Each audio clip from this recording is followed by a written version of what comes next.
2018年，一位台湾的女命理师在谈话节目上说，那位当时很红的台北市长66岁会走空亡。2024年10月，他在另一个节目上把那个空亡算成了17年。2024年1月2日，一支长达2559秒的影片被放上网路，标题说台湾最强的算命师算出了中共政权会在某一年瓦解，而那一年被2个引号紧紧夹着，就是不写出来。2026年3月26日下午，台北地方法院念出了一个数字17年。可为什么偏偏在同一个年份里，同一位命理师给台湾国运的答案却只有轻飘飘的4个字？4个字，不是40页报告，不是4张图表，就是4个字。而那支说中共会垮的影片长度是2559秒，换算下来42分39秒。他在2024年1月2日上架过一次，累积了649481次观看。然后在2026年8月11日，他又上架了一次，长度1秒不差，还是2559秒。所以这位老师到底算了什么？那个被引号夹住的年份到底是哪一年？而最可怕的是，如果那4个字才是他真正的答案，我们这些年追着看的东西究竟是预言，还是一张永远不会到期的支票？今天这一趟，我们就把整件事当成一家银行的柜台来看。一句预言就是一张支票，它有面额，17年是面额，4个字也是面额，它有日期栏，日期栏填了，这张票就会到期，到期就会被提示付款，付不出来就叫跳票。日期栏空着，这张票就永远安全，永远有人相信，永远不会跳票。我们接下来要做的事情很简单，就是把这位老师这些年开出去的票一张一张摊在柜台上，看看哪几张填了日期，哪几张没有。你会发现最好看的从来不是面额，是那个空白的日期栏。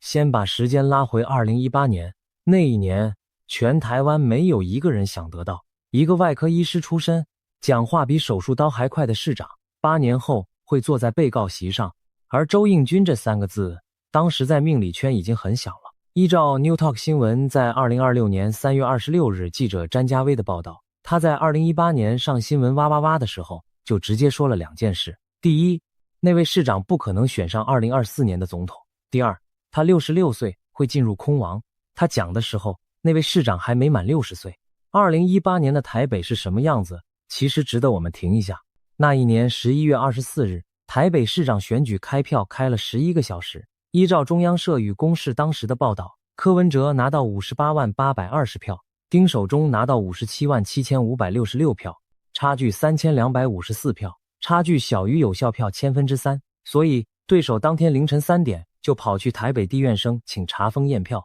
眼看着就要翻盘。然而现实反转，重新计票之后，差距不但没缩小，反而长大成3567票。他在那一年的12月25日宣誓就职，开始第2任。看到了吗？开票这2个字在那一年同时发生了2次，一次是在投开票所，一个城市用11个小时开出3254票的差距；另一次是在摄影棚，一位命理师开出一张面额写着66岁的支票。当年全台湾的目光都在第1种开票上，没有人理第2种。8年之后，第1种开票的结果早就被人忘光了，第2种开票的收票人却站上了全台湾的头条。谁想得到啊？这就是我们今天要一直回头看的那个柜台。空亡是什么？这里我们得先把名词讲清楚，不然后面全部听不懂。传统八字的算法，把60甲子切成6段，每一段10个，叫做一旬。每一旬有10个天干配12个地支，天干10个用完了，地支还剩2个没人配，那2个没配到的地支就叫做这一旬的空亡。讲白一点，这一旬的座位表发下来，就是有2个号码永远是空的，轮到你的时候，位子还在，人不在。命理书上写这叫空、虚、无实，事情看起来有，实际上落空。而这里有一个小细节，等一下会变得非常重要。既然空亡是每一旬剩下的那2个地支，那么2026年的丙午跟2027年的丁未刚好就是午跟未这一对。对某些命盘的人来说，这一对正好落在他们的空亡位上。所以新闻哇哇哇有一支影片的标题就直接写着2026午未空亡正式启动。所以空亡不是只有柯文哲会走，是每个人排队轮流走，只是轮到谁，什么时候轮到，个人的表不一样，谁也逃不掉。这一套60甲子轮值的规矩，我们先前专门聊过，不赘述。如果要用我们听得懂的话，空王有点像是命理版的无薪假，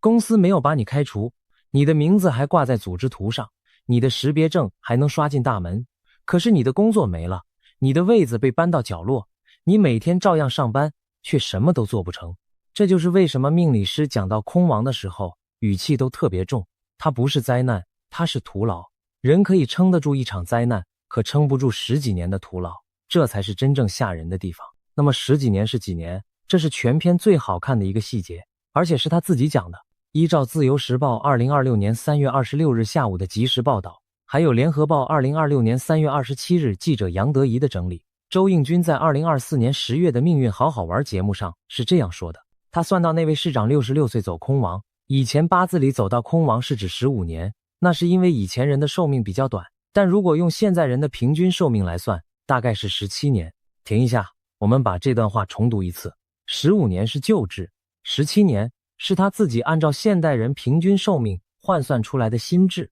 也就是说，那个后来震撼全台湾的17不是从哪一本古书上抄下来的，是他在节目上当场做了一次除法，他把古人的寿命换成今人的寿命，当场把15拉长成17。各位，这一刀划得很漂亮，也划得很危险，因为他等于在支票上亲手写下了面额，他写的是17，而且他还加了一句，这个没有办法避免。联合报那篇整理里引的原话是，如果你的运势是不好的，严重就是万劫不复。你看，他连背书都写好了，这张票不但有面额，还注明了不得撤销，这在票据上叫做什么？叫做无条件支付。他开的是一张无条件支付的空王票，面额17，收票人是一位当时还没有被起诉的前市长。好，我们把袋子倒回去。2024年1月2日，离台湾的总统大选只剩11天。就在那天，新闻哇哇哇上架了一支影片，标题写着2024西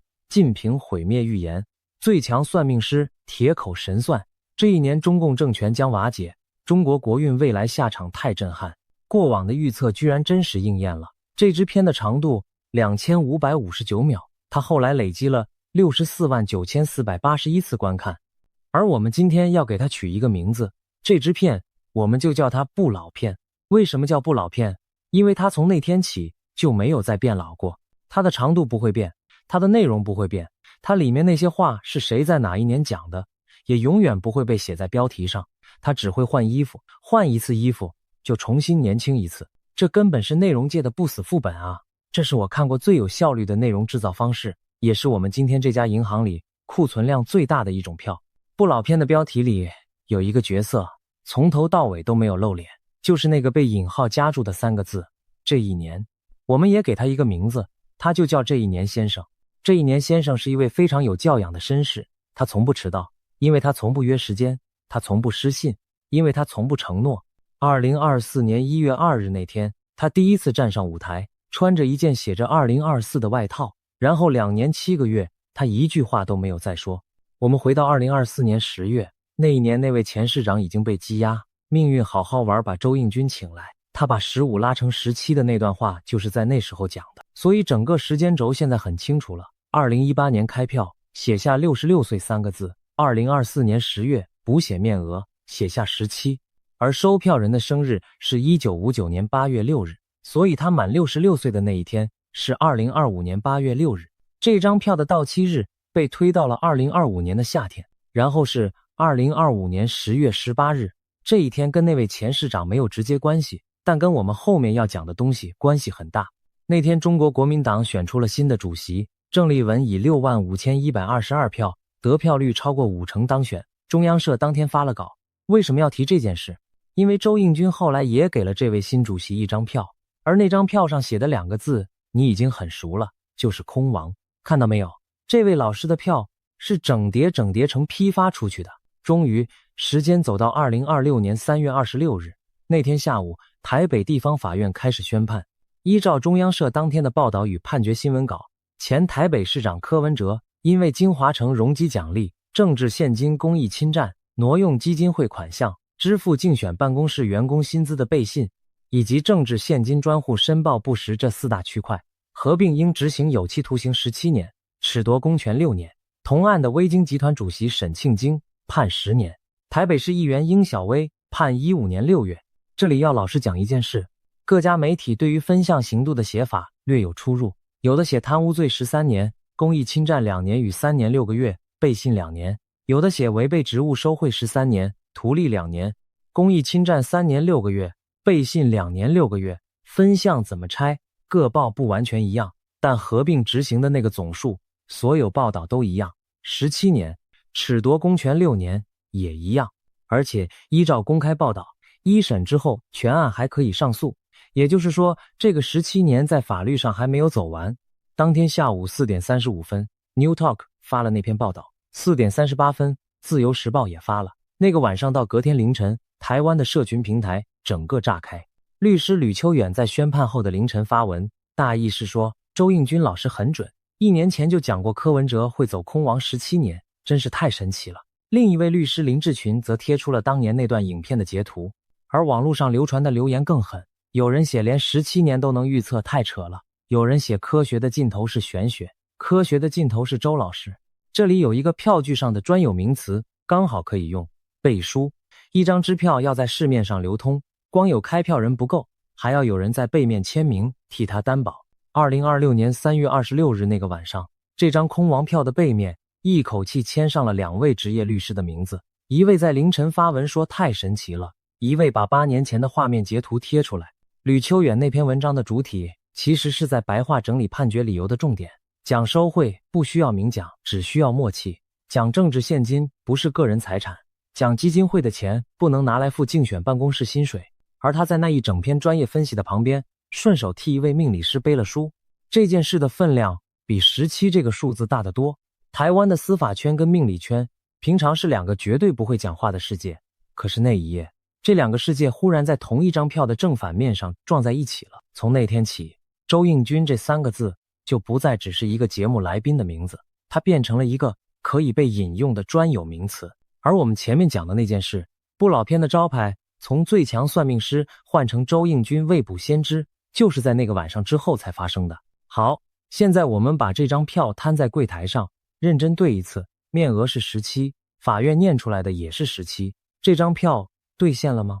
我们必须非常诚实，2个17，单位不一样。他讲的17是一段运势的长度，是命理术语里一个大运状态要持续多久。法院讲的17是刑期，是一个人依法应该执行的年数，一个是气的长度，一个是劳的长度，它们在数字上重叠，在意义上完全不同。就像你手上有一张面额17的支票，银行付给你的却是17公斤的米，你可以说很准，也可以说根本不是同一件事。而这2种人今天晚上都吵不完，但是你不能不承认，这张票有一样东西是真的，它有日期，2018年，有节目，有录影，有截图。有人在事情发生之前8年就讲过，这是预言这件事情里面最稀有、最贵也最难假造的东西。时间戳，这张票之所以震撼，不是因为17，是因为2018，他在还没有人能想象这个结局的时候就把票开出去了，而且那张票上有邮戳。而且这张票还有一个很多人没注意到的问题，就是它可能还会被改面额。1审不是终点，全案还可以上诉，2审会不会维持17年？没有人知道。如果哪一天2审改判成15年，那句以前八字里走到空亡是指15年，会不会又被拿出来说，他其实2个数字都算到了？如果改判成20年呢？如果最后无罪呢？各位，这才是这张票最可怕的地方，也是最好笑的地方。它的面额不是克死的，它可以跟着现实一起变形，而每一次变形都会有人找到新的角度说它准。一张会自己变形的支票还算支票吗？不算，那叫纪念币。可是柯文哲这一张，他在2026年3月26日下午那一刻，确实是一张硬邦邦的支票，硬到2位律师都跑出来背书。他会不会在2审变回纪念币？我们得等。而在等的这段时间里，这张票会被引用几百次，每一次引用都会强化那个17。所以我们现在知道，这位老师的票分成2种，一种是有日期的，像柯文哲那一张，日期栏不是他填的，是法院替他填的；另一种是没有日期的，像不老篇里那一张，这一年先生站在上面，手上抱着一张写着中共政权将垮台走向民主的巨大支票，可是他从来不肯把日期栏填起来。这2种票的差别，决定了我们今天要用什么态度看待每一句预言。那我们就把不老片再翻一次。万万没想到，他在2024年1月2日之后，2026年8月11日又上架了一次，新标题变成习近平毁灭大预言，周应军未卜先知，透露这一年中共政权将垮台，走向民主，史上最强铁板神算，中国国运的下场太震惊。它到8月中的观看数是118238次，而它的长度还是2559秒，1秒都没少。你有没有注意到标题换了什么？2024年那一版写的是最强算命师，是一个没有名字的职称。2026年这一版写的是周应军未卜先知，名字被写上去了。2年7个月里，这支不老片什么都没变，只有挂在门口的招牌忽然从一般名词换成了专有名词。为什么？因为在这中间有一张票兑现了，柯文哲那一张，名字的重量是被那个17撑起来的。可是这一年，先生依然不肯开口。我把那支片的整段描述栏从头读到尾，一个字一个字扫过去，里面写着回顾多年前的预言，写着台湾3大命理师最强神预言，写着周应军、廖美然、小孟老师携手算出中共领导人习近平末日的惊人命运，写着这一年中共政权将发生惊天地泣鬼神的震撼变动，然后就没有了。标题没有年份，描述没有年份，这一年先生的日期栏到今天还是空的。然而哪知道这还不是最夸张的，同一个频道还有一支影片，标题写的是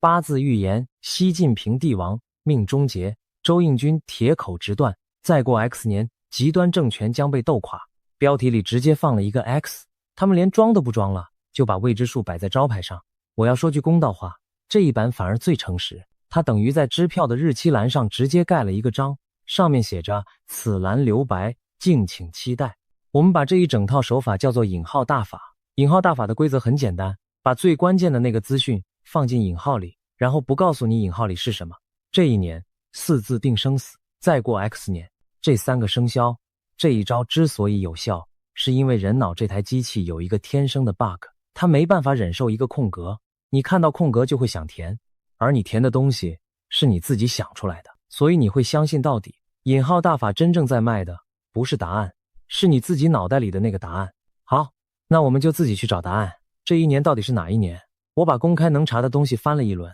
标题没有写，描述没有写，这支片没有字幕档，也没有逐字稿，中文的新闻报道、论坛贴文、社群整理，我找到的都是在转述同一个标题，没有一篇写出一个具体年份，所以目前公开资料能确认到的程度只有这样。这一年被讲过，这一年被标题引用过，这一年被同一支影片重复卖过2次，但这一年到现在还没有被写成一个数字。而且还有一层更麻烦的是，我必须讲清楚，不然对这位老师不公平。那支不老片的描述栏写的是3个人，周应军、廖美然、小孟老师携手算出习近平的命运，3个人，标题却只把周应军的名字挂上去。所以就算真的有人在那2559秒里讲过一个年份，那句话到底是谁讲的？是他讲的，还是旁边哪一位讲的？光看标题你根本分不出来，名字被抬出来的人跟话真正出自谁的嘴，在这一行常常不是同一个人。这是我今天最想提醒你的一件事。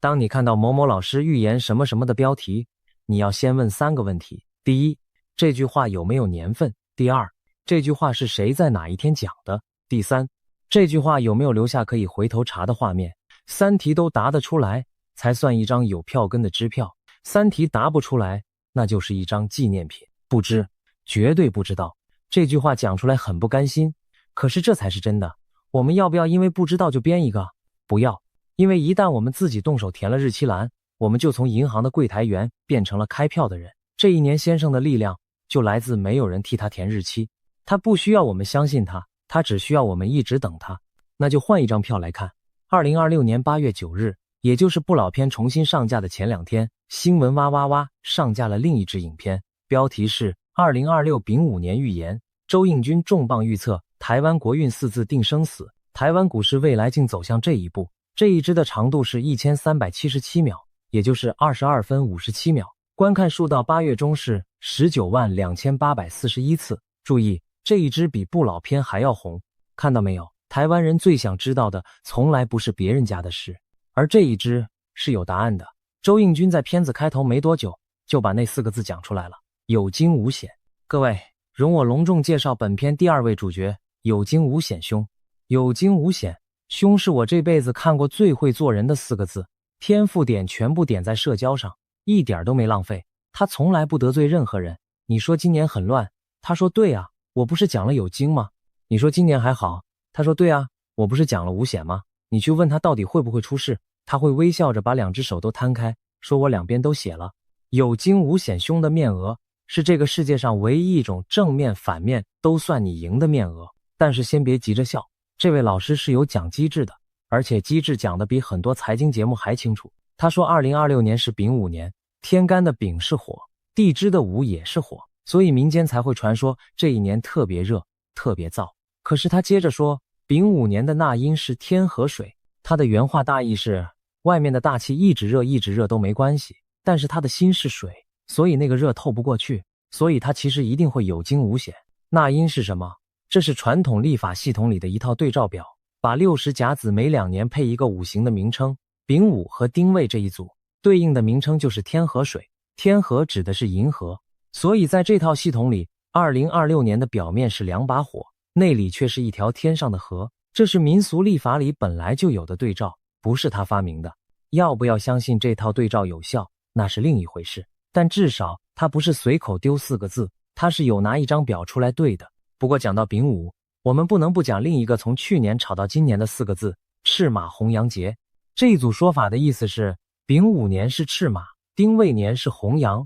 因为干支五行都带火，所以历史上这2个年份常常伴随动荡、战乱、政权更迭或天灾。这不是网络时代发明的，它有文献。最早把红羊节这个讲法留下来的，据说是生于西元1092年的北宋道士张继先。南宋洪迈在《容斋随笔》里记过丙午丁未之恶，另一位南宋人柴望还写了一本《丙丁归鉴》，专门把历史上这些年份的乱世统计了一遍。所以你看，这一组4个字比周应君的4个字老了将近1000年，而且他比有惊无险凶多了。他只写了一面，就是节，他没有留无险那半边给自己。这是一张非常硬的票，硬到我一看就想去查他的票根。那我们就查，上一个丙午年是1966年，就在那一年的5月16日，中共中央政治局扩大会议通过了后来被称为516通知的文件，一般被视为文化大革命正式开始的标志，而文革一打就是10年。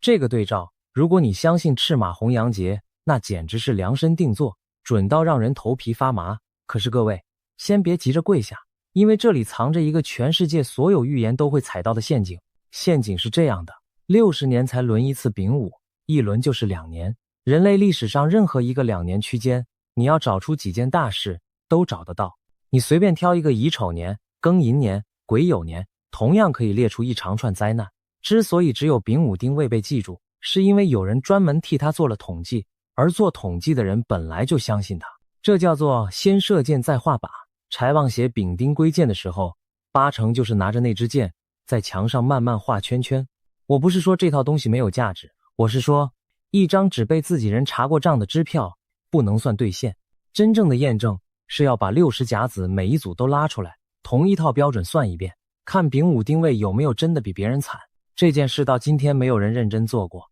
因为做完之后，如果丙午跟丁未只是普通年份，这门生意就没了。好，那我们现在来玩个游戏。如果现在让你在柜台上3选1， A 是赤马红羊节，1000年老字号，面额写着大凶，但是每60年才开一次，而且从来没有人替他结算过。 B 是这一年先生，面额写着中共政权垮台，日期栏永远空白，可是每隔一阵子就会换一件新衣服出来走秀。 C 是有惊无险凶，面额只有4个字，什么都没保证，但是今年年底就要结账，你会把钱压在哪一张？想都不用想吧，大部分人会选 B， 因为 B 最刺激，而且 B 永远不会让你失望，因为 B 永远不会给你答案。这就是这门生意的秘密。我们不是在买预言，我们买的是那种随时有大事要发生的感觉。好，离题够久了，我们把镜头转回那支4字定生死的影片。周应君在同一集里把外火内水这个机制一路往下推，讲到政治，他说会有很多纷纷扰扰、争争吵吵，但到后来还是会趋于平淡。讲到外交，他说会有很多人想来分一杯羹，但因为台湾能牵动全世界，最终还是有惊无险。讲到天灾，他说虽然会有天灾人祸，但只要保持安定的心，相信政府就不会有大问题。他还说了一句很台湾的话，天灾不用怕，我们的神明太多了，会保佑我们。股市那一段更有意思，他没有讲点数，没有讲月份，没有讲哪一个产业，他讲的是行为。他说杠杆开很大的人，用融资融券玩股票的人，在这一年波动起伏很大的时候，很容易被洗出来。然后他说，如果你是把养老金放在那里，他去动荡是他的事，你不用去怕他，到最后可能稳稳的还是会上升。你发现了吗？他讲股市，讲的其实是外火内水的同一套，外面的价格在跳，里面的资产不动。这已经不太像算命了，这比较像一个做了几十年的长辈在劝你不要玩融资。而且说真的，这段话比很多投顾老师讲的还有良心，因为他没有叫你买什么。有惊无险兄在这里表现得非常正派。还有一件事必须讲，因为很多人会误会，在那支4字定生死的影片里，我从头听到尾，周应君没有提到2027年，也没有提到台海战争，他对两岸与国际的看法全部被他收进有惊无险这4个字里面。标题把股市写得很大，内文其实只讲了融资融券。标题把国运写得很大，内文其实只讲了外热内冷。这不是他的问题，这是引号大法的问题。同一集里还有别的来宾，小孟老师讲的是12星座财运，说2026年财运最好的是巨蟹座，最差的是摩羯座。廖美然老师讲的是易经卦象，他算出2026年是第13卦天火同人，说这一年会真相大白，黑暗面会被挖掘，并且警告金融业会受到冲击。这些都是节目上个人自己的说法，我把它们原样转述给你，因为他们是3张不同的票，各有各的面额。好，我们现在把有惊无险兄跟这一年先生放在同一张桌子上比一比，这是今天最关键的一段。这一年先生的面额很大，中共政权垮台走向民主，这是史诗级的面额，但他的日期栏是空的，所以他永远不用付款。有惊无险兄的面额很小，就4个字，但他的日期栏是满的，上面清清楚楚印着2026年1月1日到12月31日，它是有期限的，它今年就要到期。所以这2张票其实是同一个答案吗？我的看法是，他们是同一套逻辑做出来的2种产品，同一位师傅，同一个炉子，一个做成了永不到期的纪念币，一个做成了今年就要结账的日结票。差别不在它，差别在标题怎么包装，也在我们自己想买哪一种。而说到到期，我要告诉你一个好消息，今年真的有1张票要到期，而且日期已经印死了。中选会的时程早就公告，2026年的地方公职人员选举，也就是俗称的9合1，候选人登记在8月31日到9月4日，投开票日是11月28日星期六。22个县市首长加上议员、乡镇市长、村里长一次选完，而且这一天在政治上的分量比一般的地方选举更重。赖清德总统是2024年5月20日就任的，所以2026年11月28日这一场是他任内的第2场全国性选举，被普遍当成他第1任的期中考，也被当成2028年那一战的前哨。22个县市一次全部翻牌。对有惊无险兄来说，这一天就是他要走进银行把票递给柜台的那一天，而周应君也早就在这一天上开了票。依照网络上流传的整理，还有新闻哇哇哇自己上架的影片标题，他讲过黄国昌的政治大运只剩1年，并且断言他在2026年选不上新北市长。他也讲过郑丽文将走入空亡。这几张票的日期栏不是他填的，也不是我填的，是中选会填的。11月28日晚上开票，就是提示付款的时刻。这里我要非常小心地讲一句，上面这几则我能查到的都是节目标题与网络整理，我没有办法像柯文哲那一章一样找到一篇具名记者、具名日期，把他的原话一字不差写下来的报道，所以他们在我这本账上是挂着待核对3个字的。这一点我不会替他加分，也不会替他减分。有影片标题，没有逐字稿，这就是目前公开资料能确认到的程度。而柯文哲那一章为什么可以拿满分？因为他齐了，有年份2018，有节目新闻哇哇哇，有画面截图被律师林志群贴出来，有事后具名的报道 New Talk 的詹家威，联合报的杨德怡，自由时报的即时中心，有一位职业律师吕秋远自己出来说很神奇，这一整套加起来就叫做时间戳。而预言这一行最贵的东西从来不是准，是留下时间戳。我们顺便把另一件事也对一下，因为它常常被拿来当成它很准的例子。2025年2月13日上午11点33分，台中市西屯区的百货公司11楼到12楼美食街发生瓦斯气爆，造成5死38伤。台中地检署在2025年12月30日侦查终结，起诉13名管理与承揽人员，认定是装修拆除施工时砂轮机导致天然气主干管断裂，气体外泄蓄积后遇火花引燃。台中市政府另外裁罚150万元。这一场气爆后来被某些节目做成了预言成真的题目，标题写着他再度预言成真，准到令人发毛。可是我要老实说，我没有办法从公开资料里查到他在2025年2月13日之前的哪一天，在哪一个节目上具体讲过什么样的话。标题说成真，可是成真2个字要成立，前面必须有一句话，那句话必须有日期。这一张票我在柜台上翻遍了，就是找不到票根。这就是预言最大的技术问题，也是我们今天这一整趟真正想讲的东西。准不准其实不是重点，因为只要话讲得够模糊，永远都会准。重点是有没有票根。有票根的预言我们可以查，可以对，可以验。没有票根的预言我们只能鼓掌，因为它根本没打算让你通关。而一个没有票根的产业会自动演化成一个全部都是空白日期支票的产业，这不是谁坏，这是水往低处流。那么开票的人自己怎么看这件事？没想到他讲了一段话，我觉得比任何一句预言都好看。2026年4月16日，自由时报娱乐版记者林婷婷做了一篇专访，周应君跟他女儿廖一桦母女合体受访。周应君在那篇访问里强调，铁口直断并不是通灵，也不是神话，而是来自长期经验与命盘结构的严谨分析。这句话讲出来，比任何一句预言都需要勇气，因为通灵是不用负责的，通灵的答案来自天上，你不能跟天上对账。分析是要负责的，分析的每一步都可以被人拆开来看，它大可以说是神明托梦，那样最安全。可是他说是经验与结构。有意思的是，新闻哇哇哇也上架过一支影片，标题写着8年前预言轰动全命中，周应君说神明不让我退休。你看，这一头是神明不让他退休，另一头是他自己说这不是通灵。这两件事并不矛盾，一个讲的是为什么继续做，一个讲的是做的方法是什么。可是标题永远只挑第一句，因为第一句好卖，这就是引号大法的日常。你听出来了吗？他自己把神明挡在门外，他说他做的是分析。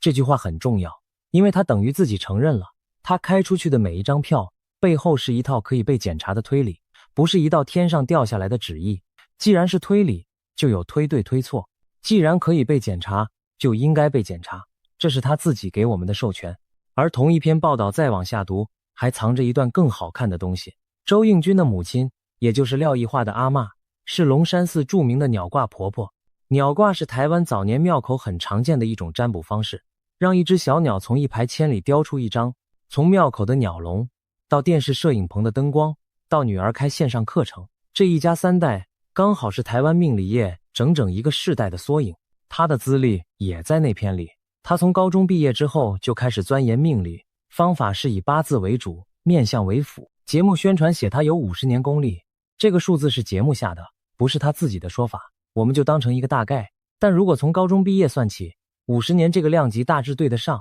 也就是说他开票开了半个世纪。那篇专访还有一段，我觉得是整件事里最现代的一段。他女儿廖一桦是理工背景出身，把命盘那一套跟现代逻辑接在一起，提出了一个叫做人生加医科的概念。母女2个人一起开了线上课程，还在访问里谈到怎么看待人工智慧对这一行的冲击。你想想这一路走下来，从龙山寺庙口那只雕签的小鸟，到电视摄影棚的灯，到线上课程的播放清单，再到有人开始担心机器会不会取代算命师，3代人刚好把台湾这门生意的整部进化史走了一遍。而人生加医科这个词其实很聪明，加医科不会治你的绝症，加医科的工作是先看一眼，分流，告诉你要不要解。你听出来了吗？这跟有惊无险凶是同一个语法。加医科说你这个看起来还好，再观察，有惊无险。凶说今年会炒但不会塌，再观察。这一行走到今天，卖的东西已经不是命，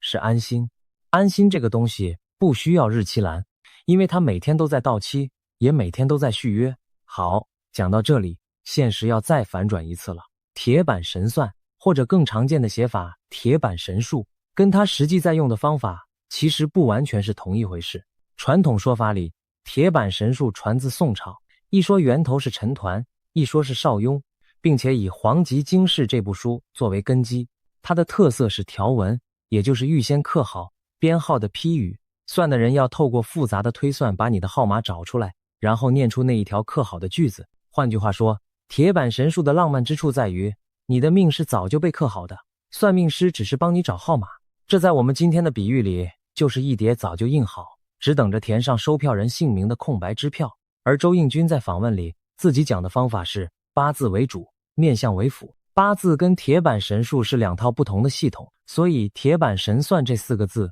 在台湾电视上更像一个招牌，一种形容，而不是一份技术规格书。顺便讲一位真正以这套技术出名的人，香港的董木杰被叫做铁板神算、董半仙。在890年代红极一时，依照香港媒体的整理，黄沾、倪匡、马荣成都找他批过命。他在2024年4月20日去世，享年101岁。倪匡生前也多次公开讲过自己被董木杰批命的经过，这是这一行少数留下大量名人证词的案例。可惜的是，那些证词大多也是事后追认，一样没有票根。董木杰的来路本身就是一个很有味道的故事。依照港媒的整理，他25岁那年在上海做棉纱生意做垮了，眼看着就要走投无路，可鬼使神差被一位命理前辈韦千里收留，再被引介到专门研究铁板术的汪怀杰门下学艺，学了不到3个月，他就出来跑江湖了。3个月，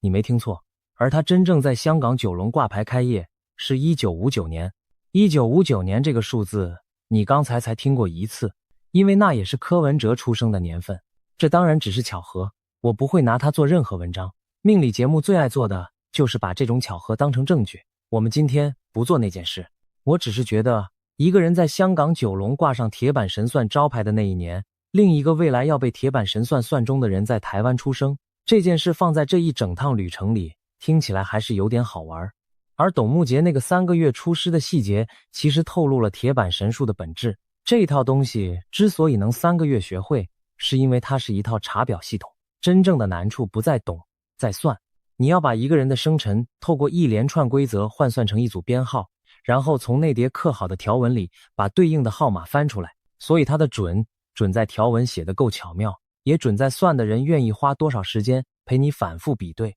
这就是为什么我前面说那是一叠早就印好，只等着填上收票人姓名的空白支票。好，我们把镜头转回台湾，转回2026年。2026年7月25日，New Talk 新闻记者曾元礼发了一篇报道，写周应君又在新闻哇哇哇上分析了政治人物的命盘。他说卢秀燕面相相当不错，跟赖清德总统一样属于很有人缘的类型，但从命盘看，卢秀燕在虚岁68岁过后，运势会逐渐走下坡。他说陈其迈的命盘显示本身并不适合当官，大运同样在64岁之后陷入空窗期。这一段里面藏着他另一半的工具面相。他评卢秀燕的第一句话讲的不是命盘，是那张脸。面相这一套比八字更容易被电视接受，因为它有画面，观众自己也觉得看得懂。你我坐在电视机前面，听到眼神、颧骨、法令纹这些字，会不自觉跟着点头，因为我们每天都在看别人的脸。可是面相这种东西，讲出来的当下最有说服力，事后却最难查账，因为谁也没办法把一张脸存进票根簿里。你有没有发现一件事？他开出去的票形状几乎都一样，都是几岁之后走下坡，都是几岁之后进空亡。这不是随便讲的，这是八字大运的标准语法。一个大运10年，换一个运就换一种格局。可是这种票有一个很妙的性质，它的日期栏是填了的，填的是一个人的年龄，而不是一个日历上的日子。要验证，得等那个人变老。这就是为什么柯文哲那一张这么难得。他66岁那一年，刚好有一个法院替他把日历上的日子也填上去了。命理上的年龄刻度跟司法上的日历刻度忽然在2026年3月26日下午撞在一起，撞出一个17。那天晚上，全台湾都在看同一张票。好，我们现在把这家银行的账结一结。柜台上总共摆了几张票。第一张，柯文哲空亡17年， 2018年开票，2024年10月补面额，2026年3月26日由台北地院填上日期。这一章有票根，有邮戳，有事后剧名报道，但要记得2个时期的单位不同，而且全案还可以上诉。这一章暂时挂账。第二章，这一年先生从2024年1月2日站到2026年8月11日，2年7个月，换过一次衣服，长度1秒没变，日期栏空白。这一章永远不会跳票，也永远不会兑现。第三章，有惊无险凶，2026年8月9日开票，机制是丙午双火，纳音天河水，范围涵盖政治、外交、天灾、股市。这一章有到期日，就是今年年底。第四章，黄国昌与郑丽文那一组，到期日是2026年11月28日，中选会替他们填的。这一章我手上没有逐字稿，只有节目标题，所以我挂着待核对。4张票，只有2张真的会到期，而会到期的那2张刚好都是讲台湾的。讲到这里，我想给有惊无险兄一个公道的评价，因为前面调侃他调侃得太狠了。有惊无险这4个字，如果你把它当成预测，它确实两面通吃，怎么样都不会错。但如果你把它当成一句话讲给2026年的台湾人听，它其实不难听。一个社会最怕的不是有惊，是有惊之后所有人一起乱掉。他那一整段话翻成白话，其实是在说你可以害怕，但不要抛售。而这句话跟他讲股市那一段是同一句，外面在跳的是价格，里面不动的是资产，外面在炒的是新闻，里面不动的是日子。你可以说这是命理，也可以说这只是一个活了几十年的人看过太多次热闹之后的结论。丙午年的火烧得再旺，那因那条天河水还是在下面静静流，这个意象是很美的，就算你一个字都不信，那个意象还是美的。只是我们也得记得，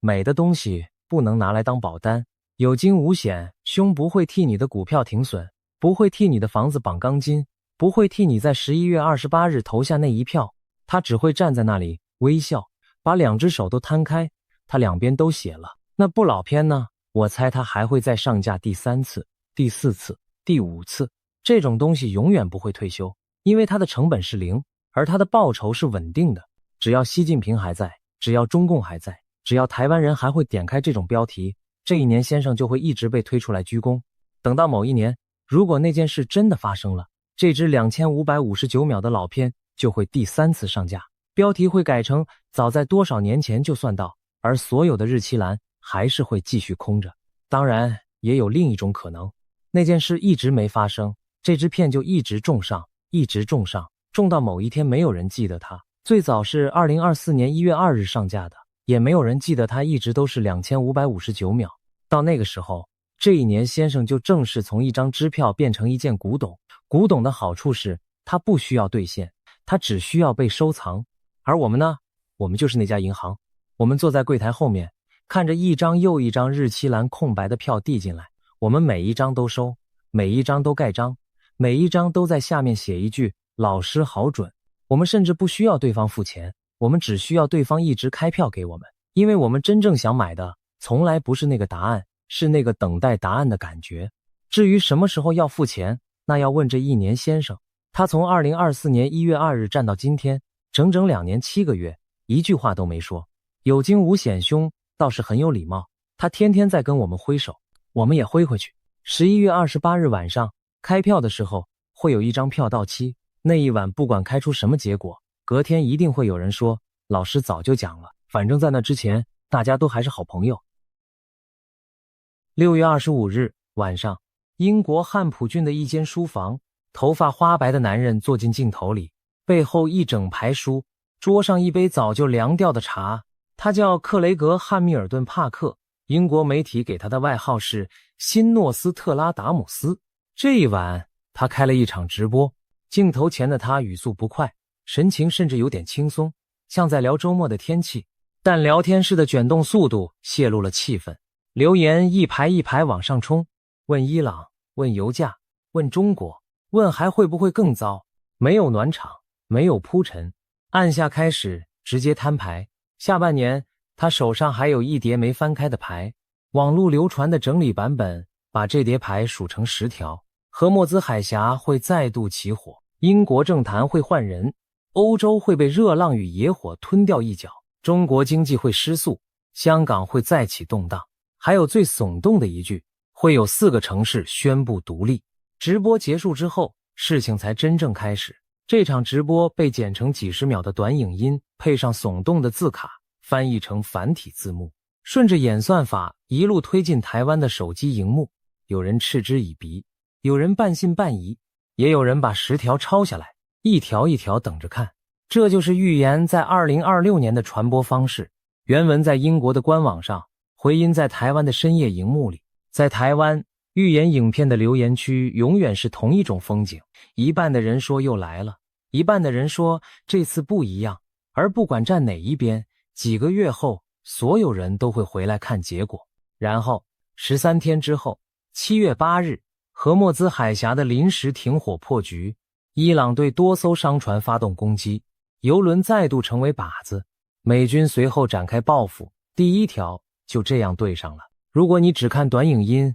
故事到这里就结束了，预言家神了，赞数起飞，字卡打上，应验2个大字。但如果你愿意多看13天的新闻，故事会复杂得多，而复杂的版本永远比神话的版本值得看。更何况这10条里不只有荷默兹，有的条目正在应验的边缘，有的条目被事实正面打了脸，有的条目我们翻遍了它的官网和外电报道，连一句对得上的原文都找不到。10条预言，3种命运，这就是接下来要摊开的东西。先别急着下结论，这支影片只做一件事，把流传的10条摊开在桌上，一条一条对照7月以来查得到的真实事件，哪一条对上了，哪一条对不上，哪一条连原文都查不到，全部讲清楚。预言是预言者的说法，新闻是查得到的事实，这2本账从头到尾分开记，这是这个频道的规矩，也是看预言唯一不会被带着走的方法。话说在前头，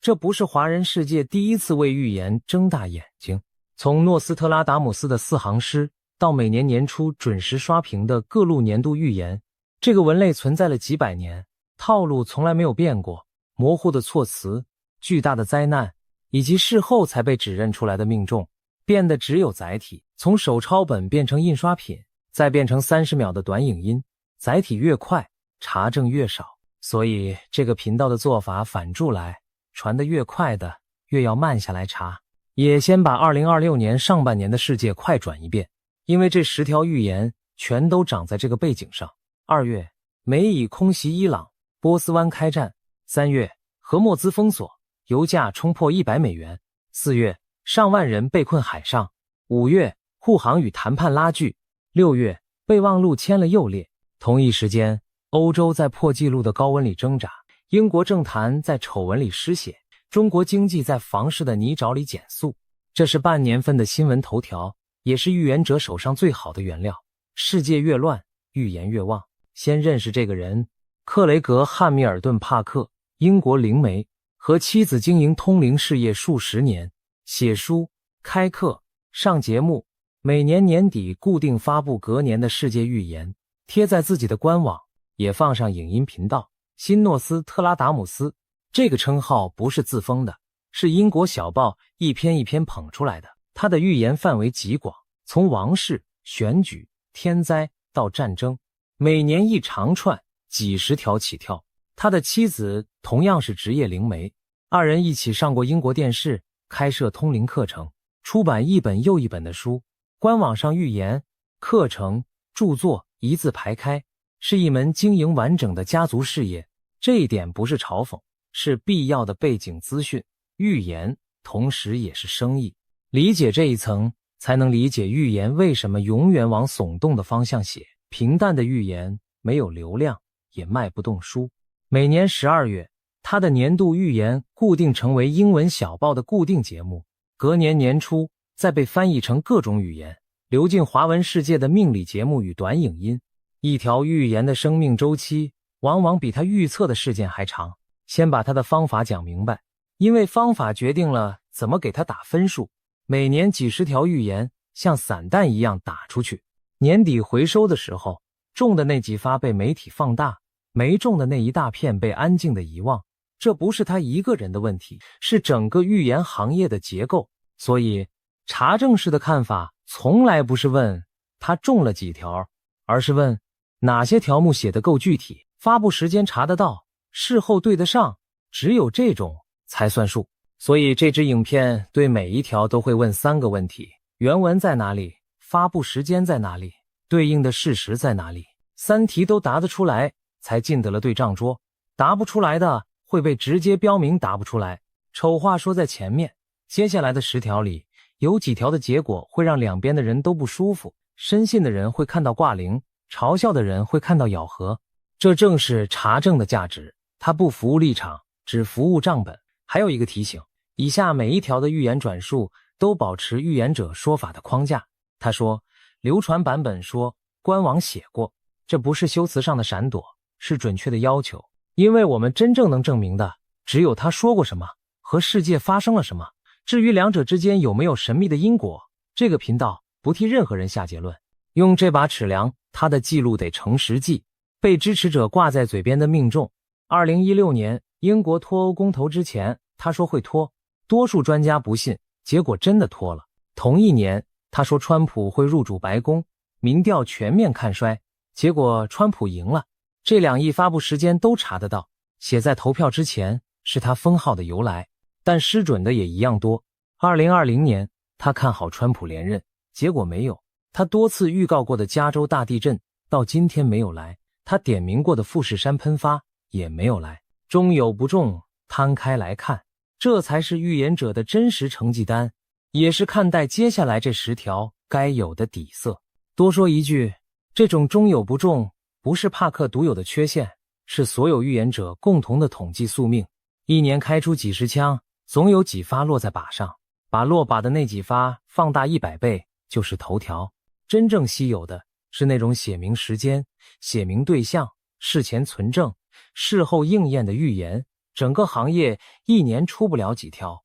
这也是为什么接下来的10条里会反复出现时间戳3个字。今年3月，他的声量突然暴涨，多家英国媒体报道，他在年度预言里写过，伊朗的核设施会遭到攻击，伊朗的最高权力会走到尽头。而2月28日，美国与以色列对伊朗发动大规模空袭，打击清单上正是军事设施、核设施与领导阶层。末日先知的预言成真，英国媒体的标题就是这样下的。这是查得到发布时间差的一笔，年度预言写在前，空袭发生在后，抵赖不掉，也否认不了。那一波报道同时记下了另外几句话，他预言的不只是设施遇袭，还包括伊朗最高权力的终局，以及8月一场笼罩日本的灾难性气体云。这些条目当时都被写进了英文新闻，等于替他的底牌盖上了时间戳。记住这个细节，后面对账会用到。有时间戳的预言才有资格谈应验，没有时间戳的连进场资格都没有。他顺势加码，警告世人下半年还有更多。然后就是6月25日这场直播，时机点值得注意。6月17日备忘录刚签，世界以为战争结束了。6月20日伊朗放话恢复封锁。6月25日他选在这个消息的夹缝里开直播。对预言者来说，这是声量最高的进场点。旧预言刚被媒体认证，新预言立刻上桌。你可以说这是灵感的时机，也可以说这是生意的时机，2种解释都成立。这里必须先讲清楚一件事，这场直播的完整官方逐字稿查不到，网络上流传的下半年10条是把他官网的文章、直播的片段，再加上一层一层的转述整理出来的版本。哪一条查得到他写下的原文，哪一条只存在于流传版本，接下来每一条都会标明。这是天文台日历式的做法，查得到的就摊出来，查不到的就老实说查不到。另外要说明，帕克的预言原文是英文，以下所有转述都经过翻译，翻译本身就是一次转述，所以每一条的措辞都以大意如此看待，不逐字抠字眼，但涉及关键名词、城市、独立、骚乱，我们会回头比对查得到的英文原文。现在开牌。第一条，荷默兹海峡，流传版本里他的说法是停火撑不过这个夏天，海峡会再度封锁，商船会再被攻击，能源市场会再抖一次。事实这边时间线要从头铺， 2月28日，美以空袭伊朗，伊朗随即宣布封锁荷默兹海峡。这条水道平时吞吐全球约 25% 的海运石油， 20% 的液化天然气，是世界能源的咽喉。这里补一堂30秒的地理课，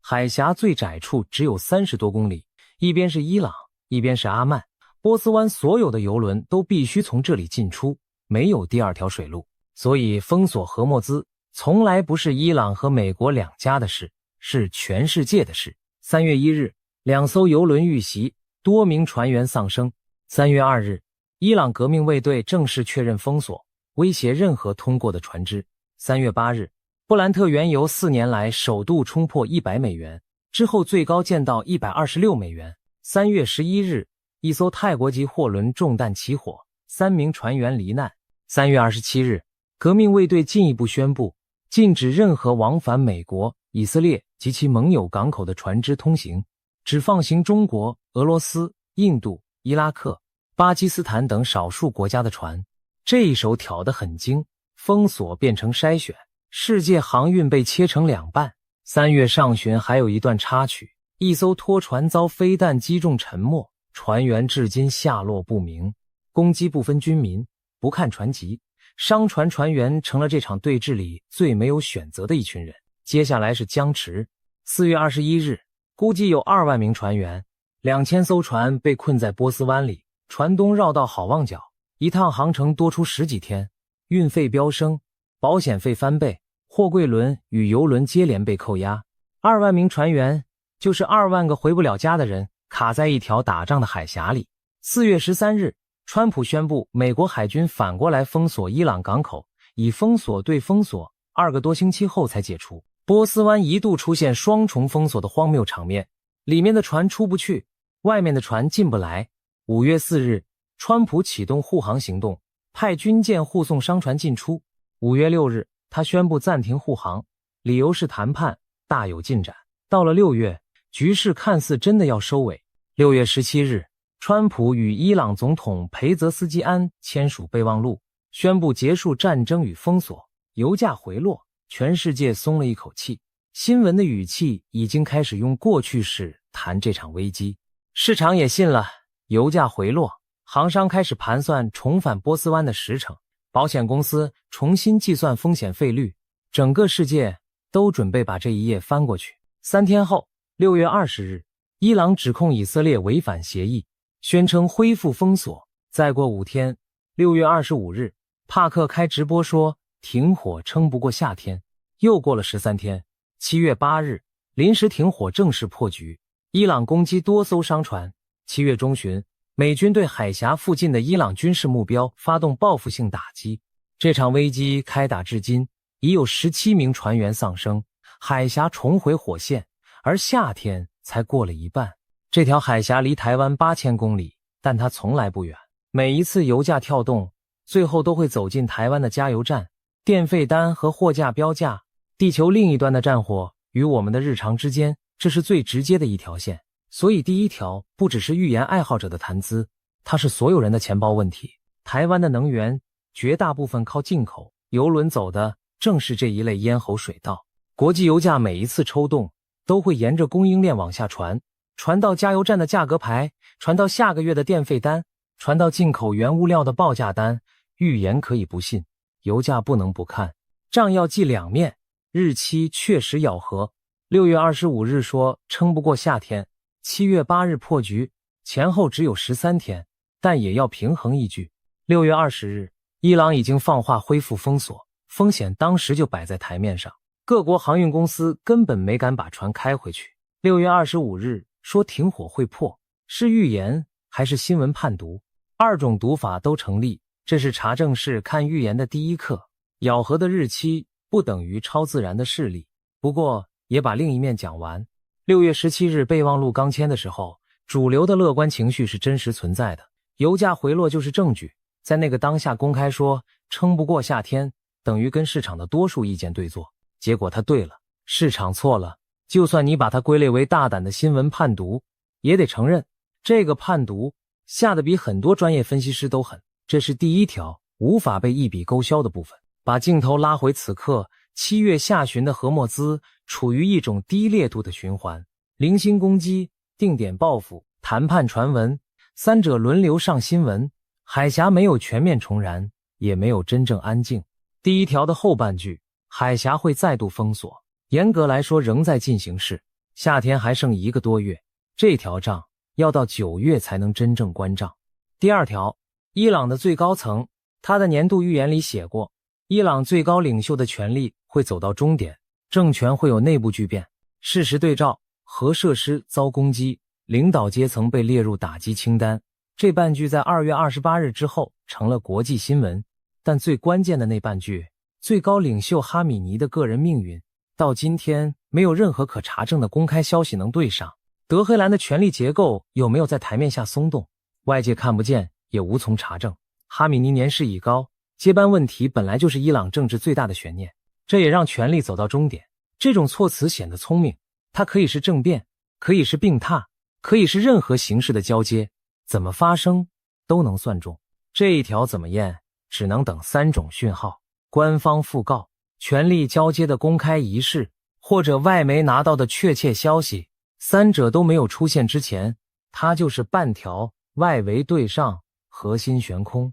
下半年它继续挂在桌上，对照历史，这种政权终局型的预言是所有预言里最常见也最常落空的一类。过去几十年，各路预言家宣告过的政权倒台多到可以编一本落空年鉴。查证式的态度不是说它一定不会发生，而是在讣告见报之前，它的分数是0，不是 0.5。 第三条，英国政坛流传版本里，他说英国今年还会再换一次首相，而且过程难看。事实这一边变化来得比预言还快，时间得倒回年初。1月上旬，斯塔默公开放话，说今年若把他赶下台，会让英国陷入混乱。这句话本身就说明他的位子已经在晃。2月，亲信幕僚长因曼德尔森丑闻请辞，爱普斯坦案的余波一路烧进唐宁街，撑到6月下旬，斯塔默在党内叛变声浪中宣布辞职。距离他带领工党大胜，风光入主唐宁街还不到2年。2024年7月，工党才刚拿下压倒性胜利，媒体形容那是一个时代的开始。不到2年，同一批头条作者已经在替他写政治讣文。7月9日，党魁改选程序正式启动，预计在国会夏季休会前选出新领袖。把镜头拉远，这件事有多离谱就看得更清楚。从卡麦隆离开算起，梅伊、强森、特拉斯、苏纳克、斯塔默一路数下来，即将就位的新首相会是英国10年内的第7位。一个老牌民主国家，首相换得比手机还勤，这是英国政治自己写出来的黑色幽默，不需要任何灵媒加持。对照组摆在旁边会更清楚。预言者说英国会换首相的同一时间，博彩公司、政治记者、工党的后座议员全都在讲同一件事。当一个预言和整个舆论场的预期完全重叠，它作为预言的意义就被稀释光了。但正因为如此，这一条的账要记得更严格。第一，6月25日直播的时候，斯塔默已经宣布辞职了，摊牌时事件已经发生，这不叫预言，叫跟播。第二，流传说法指他在年初的年度预言就写过英国政局会在震荡，这个说法查得到相近的条目，但措辞笼统。第三，英国10年换7个首相，说还会再换，命中率本来就不低，3点加起来字面对上了，含金量请自行斟酌。至于接下来谁接任，走什么路线，会不会提前大选，流传版本里帕克没有给出可查证的细节，这很正常。预言在最需要细节的地方通常最安静，而英国这场戏的下一幕反而是新闻可以预告的。候选人表态，党内拉票、辩论、投票，每一步都有时程表。等新首相站上唐宁街的讲台，我们就会知道第3条的最终写法，以及帕克会不会把这一条收进他明年的命中集锦。第4条，欧洲热浪，他的说法流传版本是欧洲今年夏天会被极端高温与野火反复袭击，会有人死于高温。事实这一边数字惊人，2026年6月，西欧写下有记录以来最热的6月。平均温度 20.74 度，比1991年到2020年的基期高出 3.06 度，打破2025年才刚创下的纪录。放眼全球，这是史上第2热的6月，连海洋表面温度都在破纪录。6月21日，葡萄牙皮尼扬和西班牙安杜哈尔同日测到 42.7 度，是这波热浪的最高读数。英国更夸张，测到约38度，打破1976年南安普敦 35.6 度的尘封纪录，写下英国有史以来最热的6月天。各国通报热伤害与热死亡，公卫系统拉警报。进入7月，热浪没有收手，法国与伊比利半岛陆续烧出毁灭性的野火，浓烟压进城市，居民成批撤离，消防员在40度上下的空气里连续作业。这些画面7月的新闻里几乎天天都有。对上了吗？字面上全对上了，一个字都不差，但这一条的含金量必须打折，而且要打得很重。欧洲热浪年年有人预言，年年应验，因为它已经是气候变迁下的常态。气候科学家不用水晶球，用数据模型就能在每年春天告诉你同一件事，而且讲得更准、更具体。负误差范围，预言圈把这种条目放进清单，稳赚不赔。记账对上，但几乎无法不对上，真正的资讯量是0。这里有一个分辨诀窍，以后看任何预言清单都用得上。把每一条拿去问一个不看预言的专家，如果专家耸耸肩说这本来就会发生，那条就该归类为背景值，不是预知。热浪属于这一类，下一次看到今年夏天很热出现在预言清单里，你可以直接跳过。顺带补一句科学这边的说法，欧洲是全球升温最快的大陆之一，气候监测机构的归因研究一再指出，极端热浪的频率与强度都在上升。换句话说，更热的夏天不是预言，是趋势线的延伸。真正需要预知能力的是说出哪一州、哪一座城市几度，而这种精度预言从来不给。第5条，中国经济，这一条查得到原文，他官网关于中国的文章写过一句话，世界会停止购买中国货，中国经济会因此陷入困境，经济的痛会逼出政治的变。事实这一边，7月15日前后，北京公布第2季经济数据， GDP 年增 4.3%， 低于官方预期的 4.5%， 是2022年底以来最慢的一季，也是疫情之后第一次明确偏离目标。房地产投资上半年下滑 18%， 内需疲弱，就业市场低迷，消费者不敢花钱。何莫兹的战火推高油价，又从进口成本这一端补了一刀。经济转弱，这半句对上了，而且是官方数据盖章的对上。更值得玩味的是时间点，对一个把数字管理的极其严格的体制来说，让偏离目标这件事直接见报，本身就是一种讯息，压力大到盖不住了。但另外半句被同一份数据正面打脸，世界停止购买中国货，恰恰相反。6月出口年增 27%， 远超预期，上半年出口成长 17.6%， 半导体与电脑零组件卖到翻。世界不但没有停止买中国货，还买得更凶。撑住中国经济的恰恰就是出口。出口为什么逆势暴冲？分析普遍给的解释很直白，抢单。在关税与地缘风险的阴影下，海外买家赶在情势更糟之前提前下单囤库存。也就是说，连这个反出来的数字都跟预言剧本里的逻辑不同，不是世界不买了，是世界怕买不到。所以这一条的成绩单很微妙，方向对一半，机制完全错。经济确实在痛，但痛的原因是房市和内需，不是外面不买。诚实记账就是连预言的为什么也要一起对，只对结果不对原因，那是后见之明的算法，不是查证的算法。讲到这里，前5条先盘点一下：1条日期咬合，1条半对，1条跟播，1条稳赚不赔，1条对半错半。你会发现一个规律，越靠近新闻的条目成绩越好看，因为它们本来就长在新闻的延长线上。接下来的后5条离新闻越来越远，成绩单的颜色也会开始改变。第6条，香港，原文查得到，他官网的中国预言里白纸黑字写过，香港与蒙古会爆发骚乱，并把它跟环境灾难、经济恶化绑在一起讲。事实这边翻遍7月以来的公开报道，香港没有出现任何对应规模的事件，街头平静。新闻里的香港是经济版的香港，金融版的香港，不是社会版的香港。这一条目前挂零。附带一提，他的支持者过去把2014年的香港街头运动算进他的命中记录，那是支持者的算法。同一句香港会有骚乱挂在官网很多年，哪一年香港街头有事，哪一年就被翻出来说应验。2014年可以用，2019年也可以用，同一句话吃10年。这种没有期限的长效条目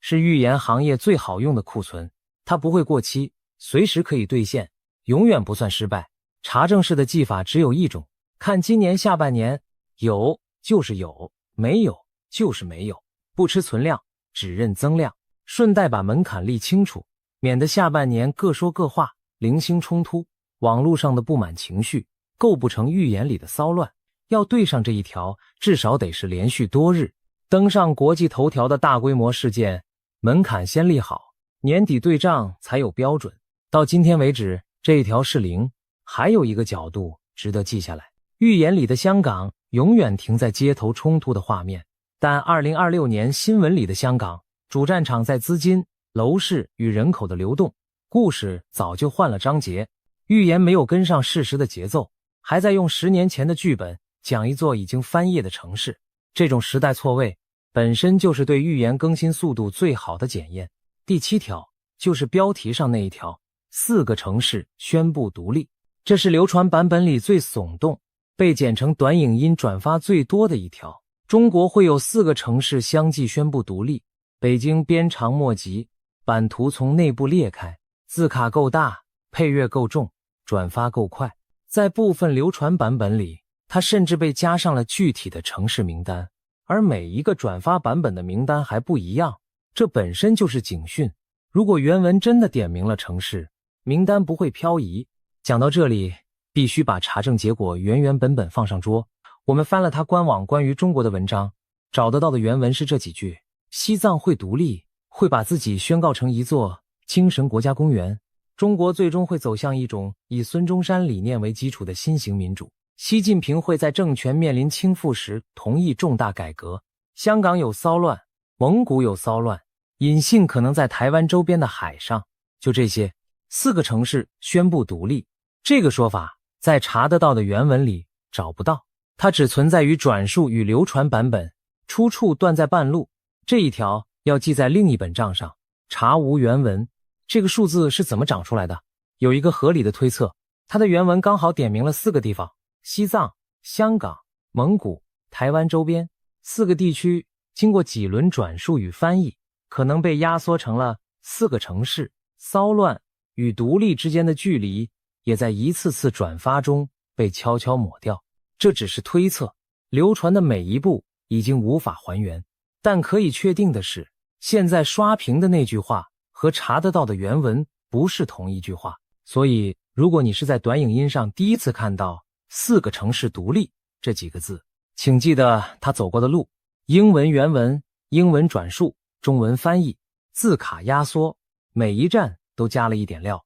查证的终点不是判断预言真假，是把加的料一层一层剥掉，看看最里面剩下什么。这一条剥到最后，剩下的是西藏，是骚乱，是遥远的愿景，唯独没有4个城市。这里藏着预言流传学的一条老规律：转述永远比原文大声。原文说西藏，流传变成4个城市；原文说骚乱，流传变成独立；原文的长期愿景流传变成下半年的时间表。每经过一次转述，就加重一次口味，因为只有更耸动的版本才能抢到下一轮流量。所以这一条的对账结果不是还没应验，而是不确定。他说过，这两者的差别是整支影片最想留下的一句话。第8条，台湾周边，原文查得到，而且对台湾观众来说，这一条最扎眼。他写过，中国的巨变引信会是台湾周边海域的一次事件，一场冲突或意外点燃连锁反应。事实这一边，7月以来，台海周边没有出现能对应引信等级的事件。军机军舰的日常动态一直都有，但那是这几年的常态背景值，不是预言里那种引爆点。这一条没有时间表，没有细节，没有坐标，只有一个方向。查证式的讲法是，无限期的预言永远不会错，也永远还没对，它会一直挂在那里，挂到有一天新闻出现为止。台湾的国防部每天公布周边海空域的动态，这些是公开资料，任何人都查得到。1996年的台海危机，这座岛也不是没有经历过。真正的风险感知，靠的是公开资讯和自己的准备，不是零式。如果哪一天真的出现隐信等级的事件，最先告诉你的不会是预言频道，会是新闻快讯和手机上的警报声。住在这座岛上的我们，听这一条的心情比谁都复杂。他讲的不是远方的海峡，是家门口的海，但也正因为如此，更要把账记冷静。目前零对应，恐惧不需要预言来背书，防备也不需要灵媒来提醒，心情归心情，账本归账本。也提醒一件事，把台海写进预言清单是全球预言圈这几年的标准动作，因为它天天在国际新闻上，这不是洞见，是题库。真正的差别在于谁敢写日期，而到目前为止，包括帕克在内，没有人敢。第9条，日本。今年3月，英国媒体报道过，他预言8月会有一场灾难性的气体云笼罩日本。这一条的特别之处是，它有月份，有月份就有到期日。现在是7月下旬，这一条还没到期。8月31日之前，它要么应验，要么出局，没有第三条路，没有模糊空间。值得多记一笔的是，它跟日本的旧账富士山喷发，它预告过不止一次，一次都没有发生。这次的气体云措辞比火山模糊，可以是火山气体，可以是工业事故，解释空间留得很宽。但另一边，日本气象厅全年监测全国的活火山，气体异常会及时通报，工业事故则有官方调查程序。也就是说，如果8月真的出现气体云，它会被仪器记录，被官方确认，被媒体报道，不需要任何人脑补。这也是我们愿意把它排进观察顺位第1名的原因。它是整份清单里唯一一条验证过程完全不需要解释空间的预言。但月份锁死了，这是整份清单里最干脆的一条，也是下半年第一个能明确验证的定时预言。有期限的条目才是检验预言者最公平的考题。换句话说，8月会是帕克今年的期中考，考卷已经印好，日期已经写死，全世界的预言爱好者都在监考。这种局面对预言者来说既是最大的风险，也是最大的舞台。赌中一次，声量翻倍；落空一次，就再添一笔富士山式的旧账。第10条，美国。流传版本里，他警告全球冲突会延烧进美国政治，川普的权力会在动荡中更集中，期中选举前后会有大风波。事实这边能查证的只有一个硬日期，2026年11月3日，美国期中选举，投票日写在法律里，一天都不会挪。这场选举将改选众议院全部席次，参议院约1/3席次，结果直接决定白宫未来2年还剩多少行动能力。把它和北京的秋季全会摆在一起看，下半年的世界本来就排定了2场大考，不需要预言。日历自己就写着，荷莫兹的战火已经让油价和运费灌进美国的物价，选前的政治张力是现在进行式，但权力更集中，大风波这种措辞弹性太大，怎么发生都能事后解释。这条未到期，措辞模糊，先挂着，选后开账。10条摊完了，现在来排名，哪一条最接近应验？账面上是第1条，荷莫兹。6月25日说停火撑不过夏天，7月8日破局，13天，日期咬合得漂亮，过程血淋淋。但我们自己拆过它的水分。6月20日，伊朗就放话了，赌停火会破，胜率本来就高，真要比含金量，反而是他年初那句伊朗核设施会遭攻击更硬。那是在2月28日空袭之前就白纸黑字放进年度预言的，发布时间差摆在那里。这也是英国媒体今年3月开始重新叫它末日先知的原因。至于第4条热浪，字面权重，但稳赚不赔。第3条英国，跟播不算数。第5条中国经济，对一半错一半。把这几条摆在一起，可以看出应验这2个字的水有多深。同样叫应验，有的是硬碰硬的时间戳，有的是稳赚不赔的常态，有的是跟播，有的是对半开。短影音的字卡不会告诉你这些差别，它只会打上2个字：神准。哪一条最难验证？2条并列。第7条，4个城市独立，连原文都查不到。要验证它的第一步不是等新闻，是先找到他真的说过的证据。第8条，台湾引信，查得到原文，但没有时间表，永远处于还没的状态。一条卡在出处，一条卡在期限。整份清单里最响亮的2张牌，恰好是最无法对账的2张。这不是巧合，这是流传机制的筛选结果。能被验证的传不远，无法被验证的传最远。耸动和可信在预言的世界里经常是反住走的2条线。如果硬要替这10条做一张总表，查证式的评分会长这样：咬合度最高的是第1条何墨兹，原文可查度最高的是第5条中国经济和第6条香港，因为官网白纸黑字，期限最明确的是第9条日本和第10条美国，日期锁死。而第7条4个城市在出处、期限、事实3个栏位里全部空白。一份诚实的成绩单不会只有1个总分，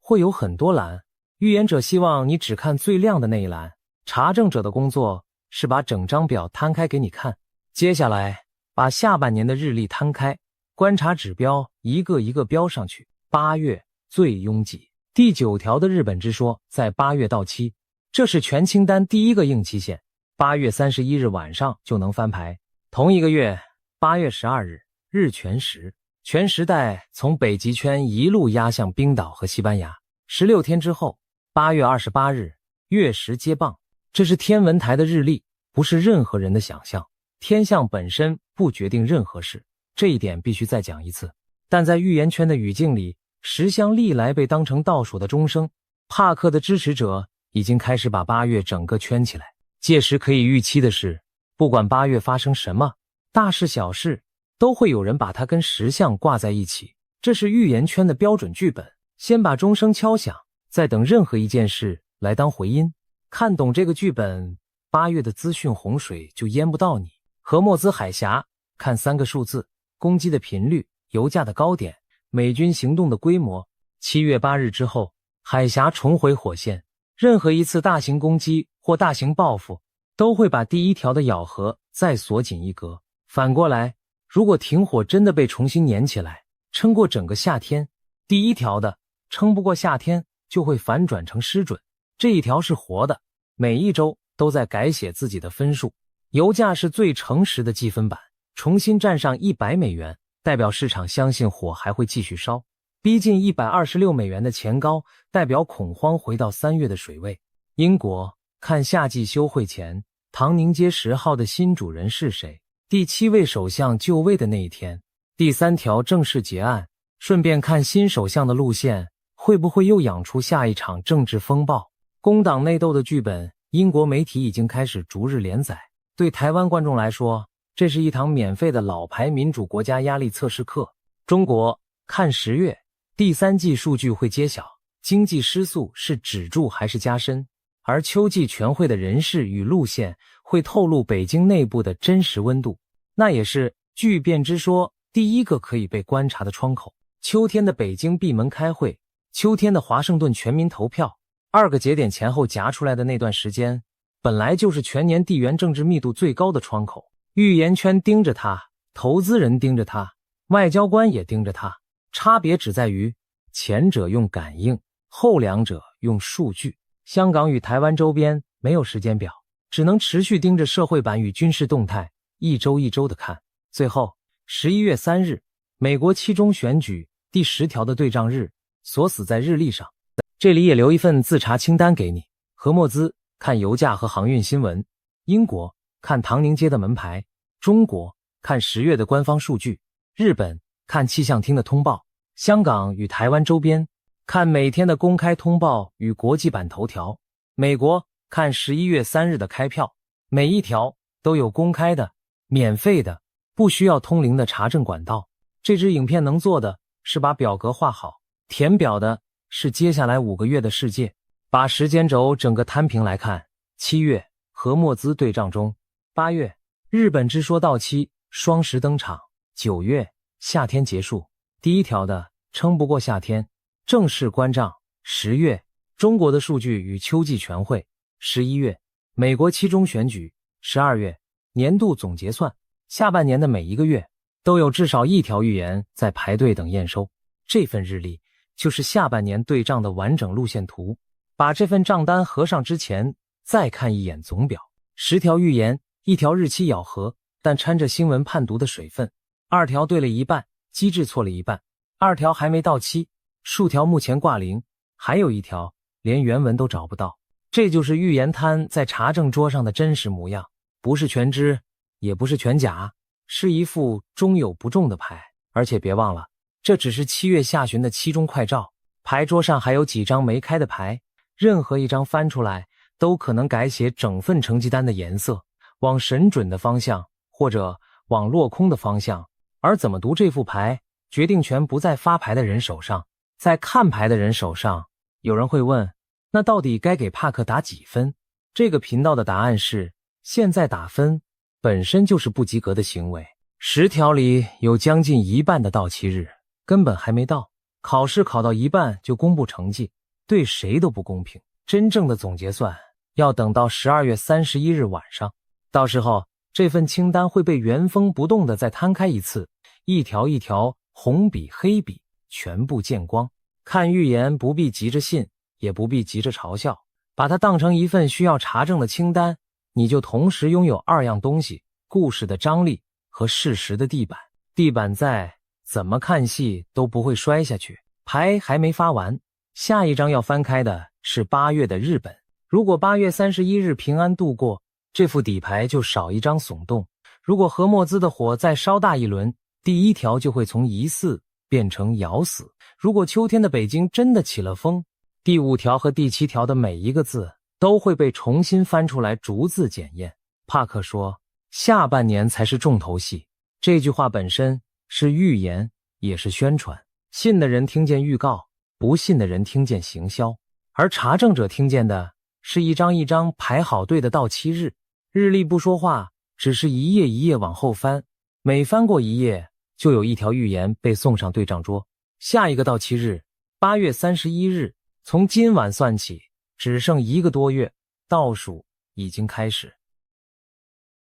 在地球的某个角落，有一条河正在我们眼前慢慢消失。它曾经孕育出人类最古老的文明，曾经被认为是伊甸园里流出的4条河之一，曾经被视为神所应许之地的北方边界。可是如今，它的河床正一寸一寸地裸露出来，龟裂的泥土在烈日下散发着死亡的气息，渔船歪斜地搁浅在干枯的河滩上。曾经奔流不息的浩荡水道，如今只剩下细细的一道浊流，甚至在某些河段，水已经彻底断流，露出了上千年来从未见过天日的河底。当地的老人站在岸边，望着这条他们祖祖辈辈赖以为生的母亲河，眼神里满是难以置信。他们说，活了一辈子，从来没有见过河水退到这个样子。而就在这条河濒临死亡的同时，全世界有越来越多的人开始翻开一本古老的书，指着其中一段文字，脸色凝重地说出同一句话：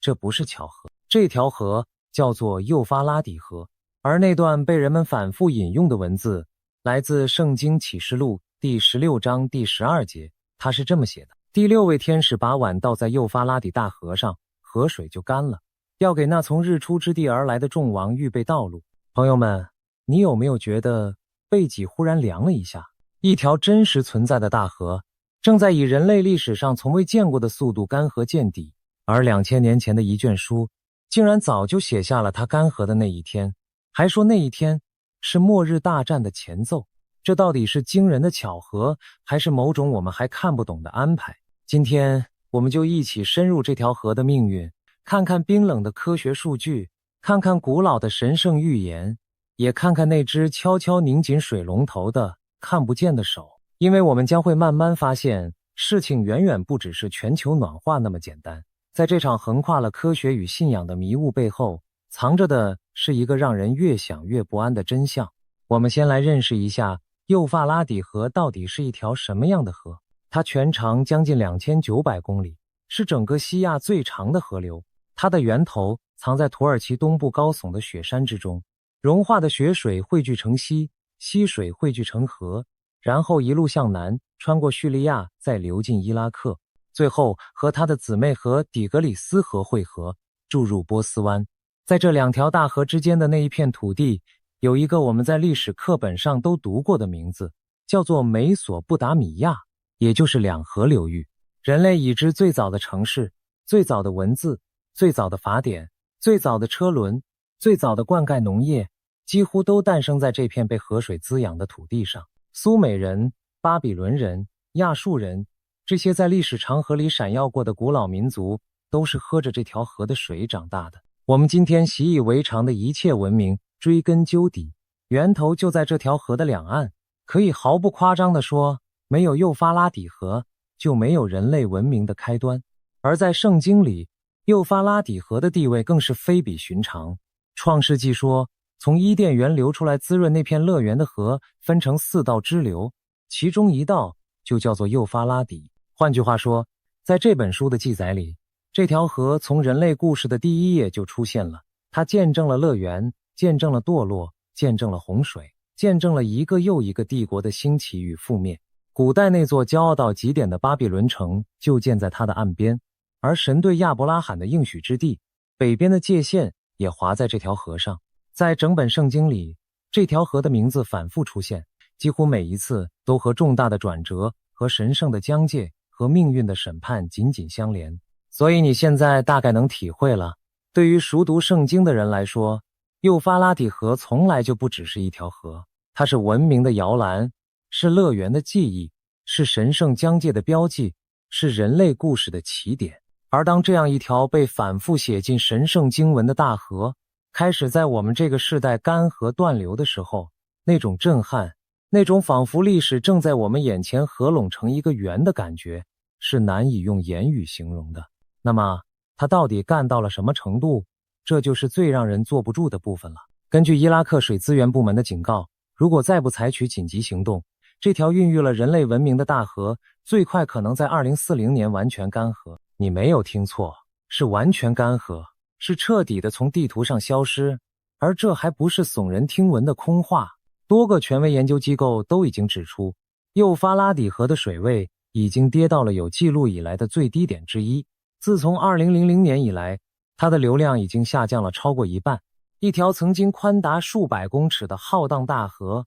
如今在很多河段，一个成年人甚至可以直接涉水走到对岸。曾经需要渡船才能横越的天堑，如今变成了一道可以一脚跨过去的细流。更可怕的证据来自太空。美国的太空总署有一对专门用来测量地球重力变化的卫星。20多年来，他们一直在遥远的太空中默默注视着这片土地下究竟还藏着多少水，而他们传回地球的数字足以让任何一个人倒抽一口冷气。从2003年到2009年这短短几年间，两河流域一带所失去的淡水总量竟然接近一整个死海的水量。一整个死海啊，朋友们，就这样凭空蒸发掉了。而其中大约60%是因为人类在地底下疯狂地抽取地下水，剩下的则是气候变迁所带来的持续干旱。水正在从地表、从地底、从每一个角落悄悄地流失。到了2025年，情况变得更加触目惊心。伊拉克经历了自从1933年以来最严重的干旱，这是将近1个世纪以来最干的一年。两条大河的水位比前一年又往下掉了将近30%，全国的水资源储备一度跌到只剩下大约100亿立方公尺的历史低点，远远低于正常季节该有的180亿立方公尺。在叙利亚境内，这条河甚至被当地的媒体形容为已经跌破了所谓的死亡水位，水面以平均每天大约20毫米的速度持续下降，每天往下掉20毫米。这个数字意味着什么？它意味着这条河正在以肉眼几乎可以察觉的速度，一天又一天地缓缓走向它生命的终点。科学家给出的解释听起来很冷静，很理性，气温升高，蒸发加剧，降雨减少，雪线后退。可是当你把这些冰冷的数据和那段流传了将近2000年的古老预言并排放在一起看的时候，那种理性忽然就压不住背后悄悄升起的寒意了。因为预言说的正是河水干了，而科学告诉我们的正是河水正在干。一个是2000年前的文字，一个是此刻正在发生的现实，他们竟然在说同一件事。好，现在我们把那卷书完整的摊开来，仔仔细细的看一看这段预言到底在说什么，它为什么会让全世界这么多人感到深深的不安。启示录是圣经的最后一卷书，记载的是一连串关于世界末日的惊人异象。在这些异象里，有7位天使奉命把7个盛满了神的烈怒的金碗一个接一个地倾倒在大地之上，每倒下一个碗，世界就降临一场巨大的灾难。第一碗倒下，人的身上长出恶毒的疮；第二碗倒下，海水变成了血，海里的活物全都死了；第三碗倒下，江河与一切水的泉源也都变成了血；第四碗倒下，太阳变得无比炽热，用烈火炙烤着世人；第五碗倒下，兽的国陷入了一片黑暗，人们因为疼痛而咬自己的舌头。而当第6位天使把手中那个碗倾倒下去的时候，倾倒的对象正是幼发拉底大河，河水瞬间干涸，为的是给那从日出之地而来的众王预备一条畅通无阻的道路。接着异象变得更加诡异，更加令人毛骨悚然。经文描述有3个污秽的灵，形状像青蛙，分别从龙的口中，从兽的口中，从假先知的口中，一个一个地跳了出来。这3个鬼魔的灵会行各种神迹奇事，跑遍全世界的每一个角落，去煽动，去鼓动地上所有的君王，把他们全部聚集起来，迎接那神全能者大日的征战。而这些被聚集起来的列国大军，最终汇聚到的那个地方，有一个让全世界都不寒而栗的名字，叫做哈米吉多顿。哈米吉多顿这个词，它原本的意思是米吉多山，指的是以色列北部一处叫做耶斯列平原的古老战场，旁边有一座叫做米吉多的古城。在真实的历史上，这片平原确实爆发过无数次惨烈到极点的战役，从古埃及法老到十字军，多少帝国的命运都在这里被决定。它是名副其实的兵家必争之地，而在启示录的描绘里，这里将成为人类历史最终决战的舞台，是善与恶，是光明与黑暗，是地上的列国与天上的力量之间那场惊天动地的末日大战的战场。所以几千年来，哈米吉多顿这个名字早已经超越了它的地理意义，成为了世界末日这4个字的代名词。一提到它，人们脑海里浮现的就是天崩地裂、生灵涂炭的终末景象。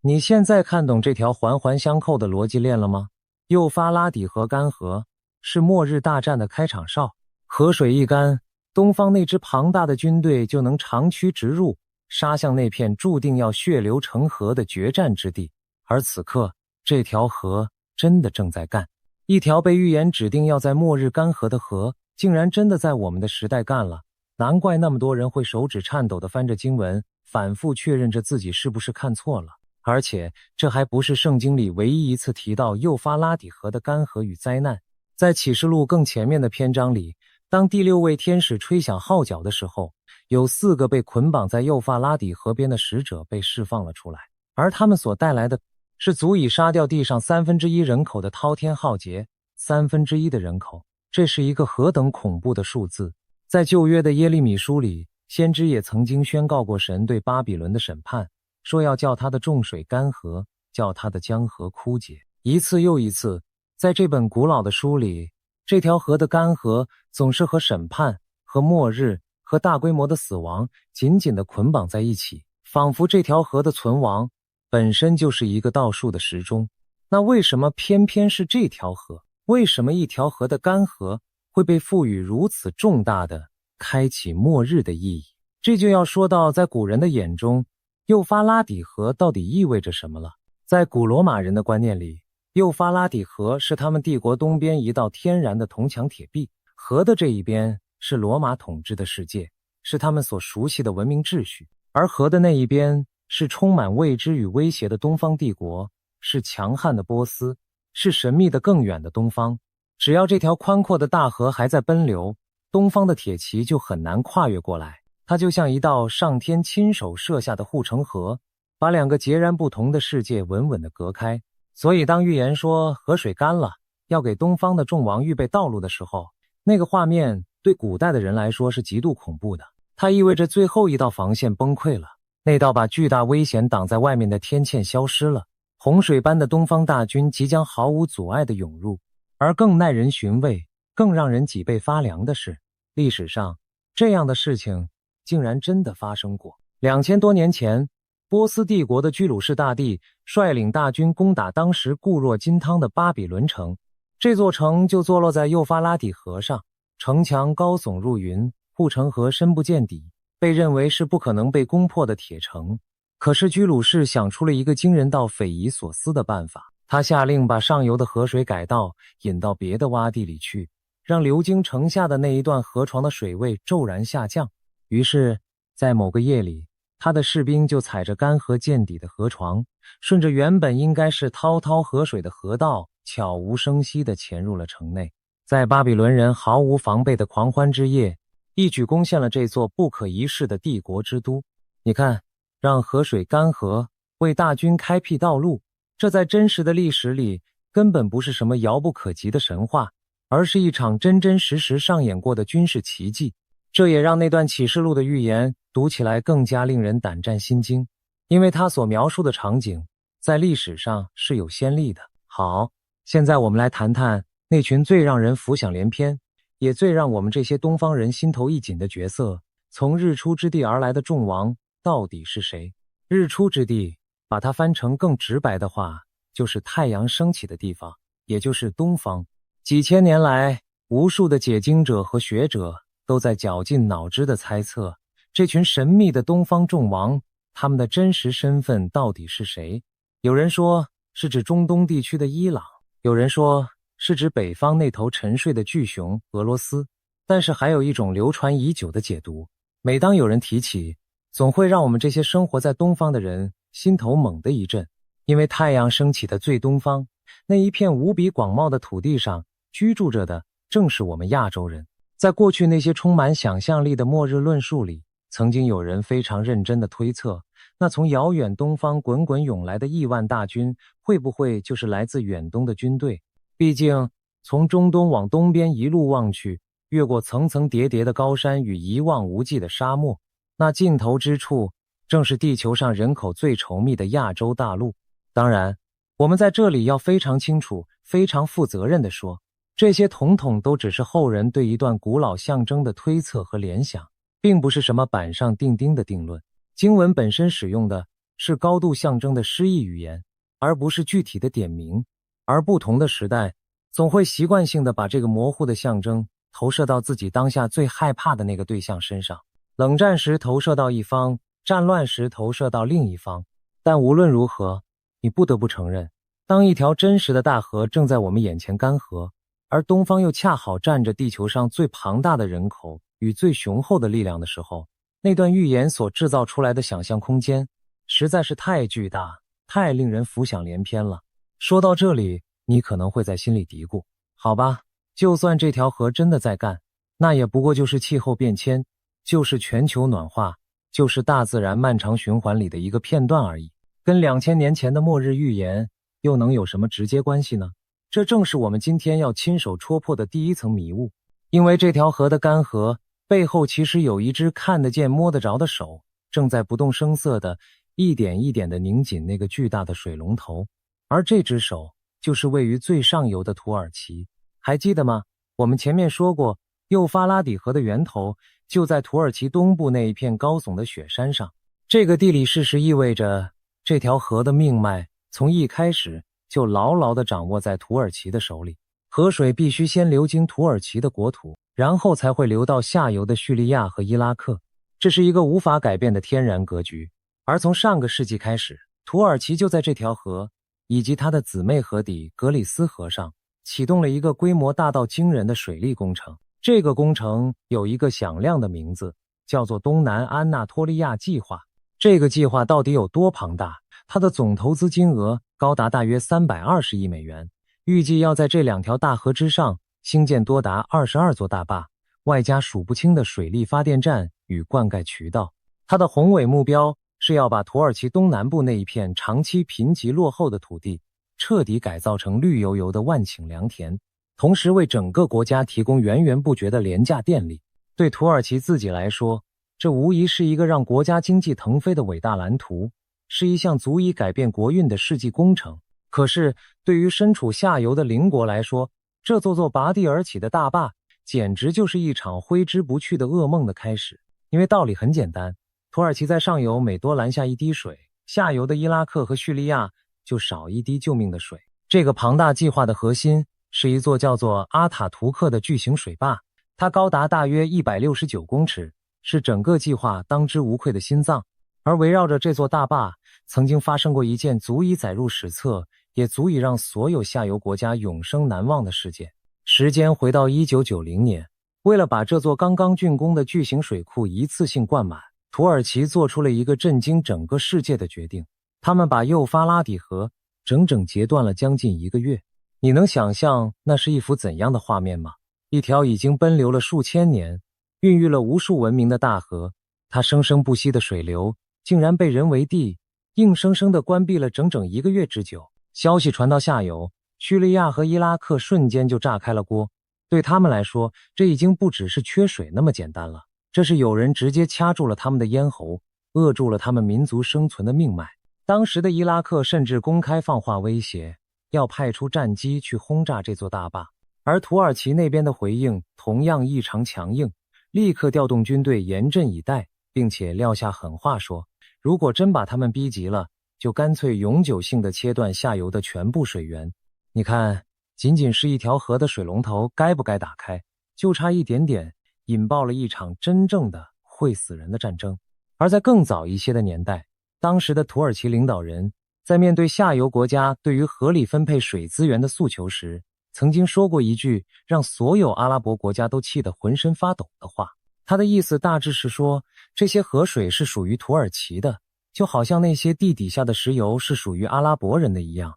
邻国凭什么来分一杯羹呢？我们有绝对的权利去做我们自己想做的任何事情。这句话赤裸裸的、毫不掩饰地揭示了一个极其残酷的事实。在这片越来越干渴的土地上，水已经不再只是一种普通的自然资源了，它摇身一变成为了一种武器，一种比石油更加致命、更能要人性命的战略筹码。谁掌握了水源，谁就掌握了下游千百万人的生死。如今，光是阿塔图克大坝以及由它所衍生出来的那一整套庞大灌溉系统，就已经让幼发拉底河的天然流量硬生生地减少了大约1/3。而在那条姊妹河底格里斯河上，土耳其建造的另一座超级大坝，更是把流向下游的水量一口气削减了将近1半之多。换句话说，下游的伊拉克和叙利亚每年究竟能分到多少水，几乎完全取决于土耳其的一念之间，取决于他的心情与盘算。土耳其的手里紧紧握着的是一个可以随时决定数千万人生死存亡的巨大无比的水龙头，他想开就开，想关就关，而下游的人们只能仰人鼻息，看着上游的脸色过日子。你看，这就是为什么我们在一开始就强调，这绝不只是单纯的全球暖化。如果这真的只是气候变迁，那或许还勉强算得上是一场全人类需要共同面对的天灾。可是当你深入挖掘，发现这条大河的干涸背后，竟然还叠加着如此赤裸、如此冷酷的地缘政治算计，叠加着一个国家用水源来遏制另一个国家的权力游戏的时候，整件事情的味道就完全变得不一样了。预言说河水会干，而冰冷的现实是，有人正在亲手一点一点地把这条河给拧干。天灾与人祸竟然如此精准，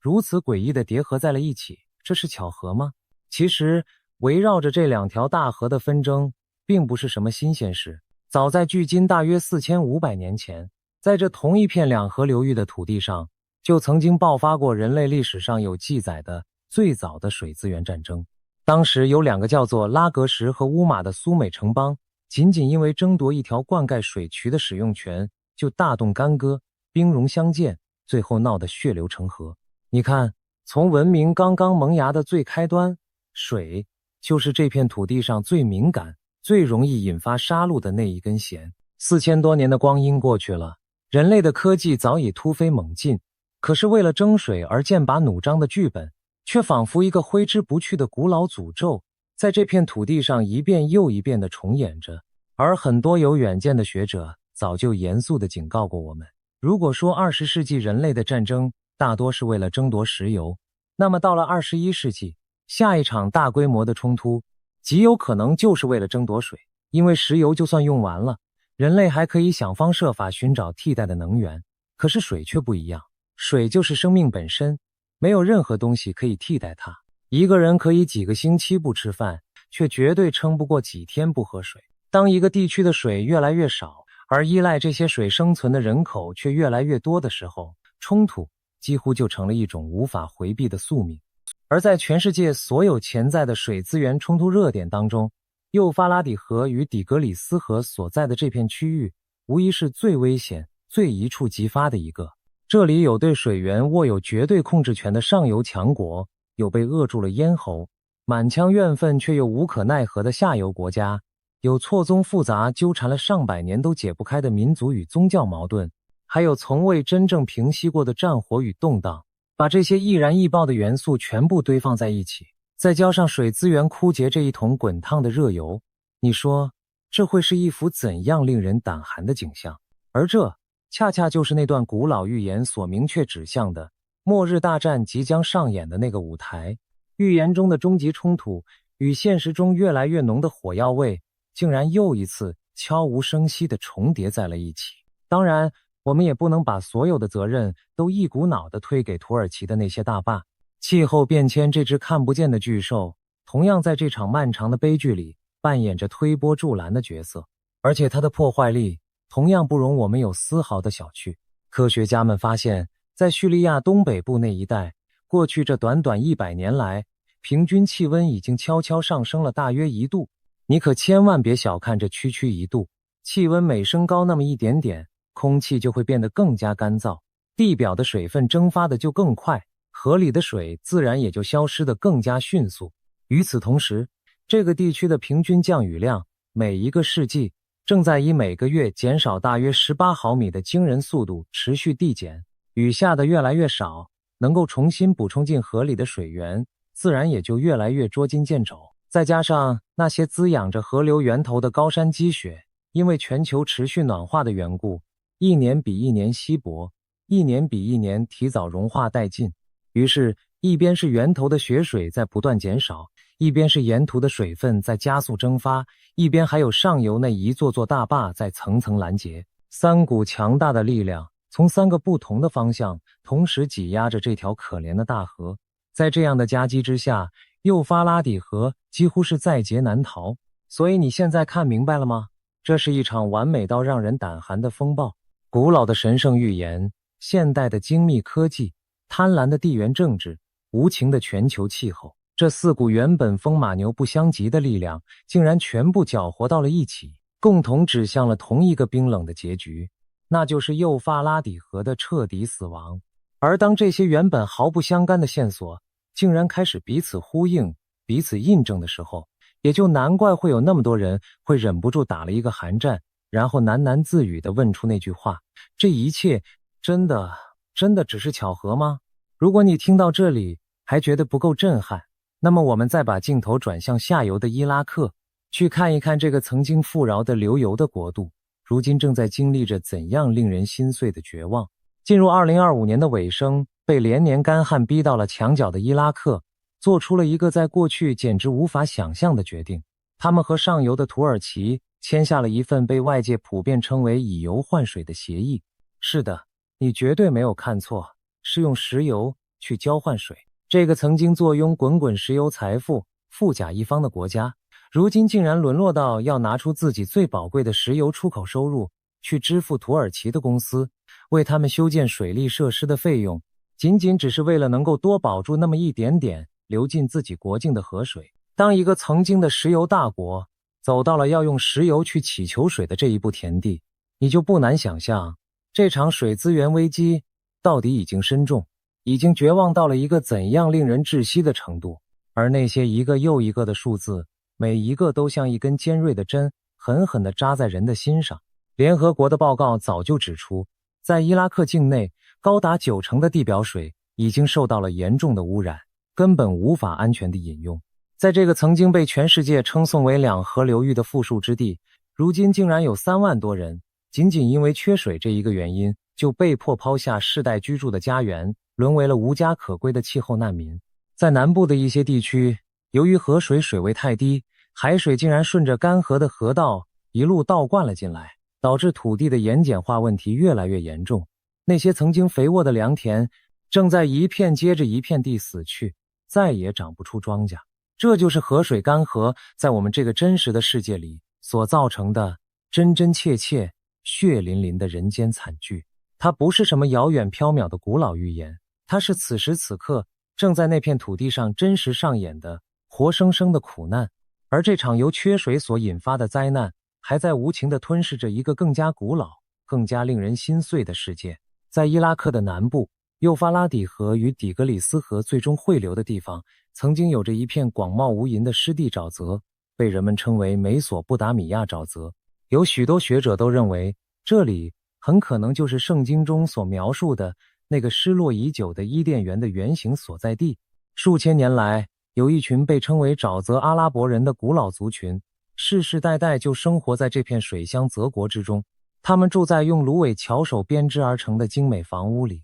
划着小船穿行在密密麻麻的芦苇荡之间，靠着捕鱼和放牧水牛为生，过着一种仿佛与世隔绝、延续了5000年之久的独特生活。这片浩瀚的沼泽曾经是无数候鸟南来北往迁徙途中的重要驿站，是一片生机盎然的生命天堂。可是如今，随着上游的河水被一道道大坝层层拦截，随着干旱年复一年的不断加剧，这片曾经烟波浩渺的人间乐园正在以惊人的速度干涸、龟裂，一点一点地化为一片寸草不生的盐碱荒漠。曾经清澈见底的水道变成了干裂的泥沟，曾经茂密葱郁的芦苇荡大片大片地枯死倒伏，曾经成群结队的水牛因为再也找不到水喝，找不到草吃，而成批成批地倒闭在龟裂的泥地上。那些世代生活在这里的沼泽阿拉伯人，他们延续了整整5000年的古老生活方式，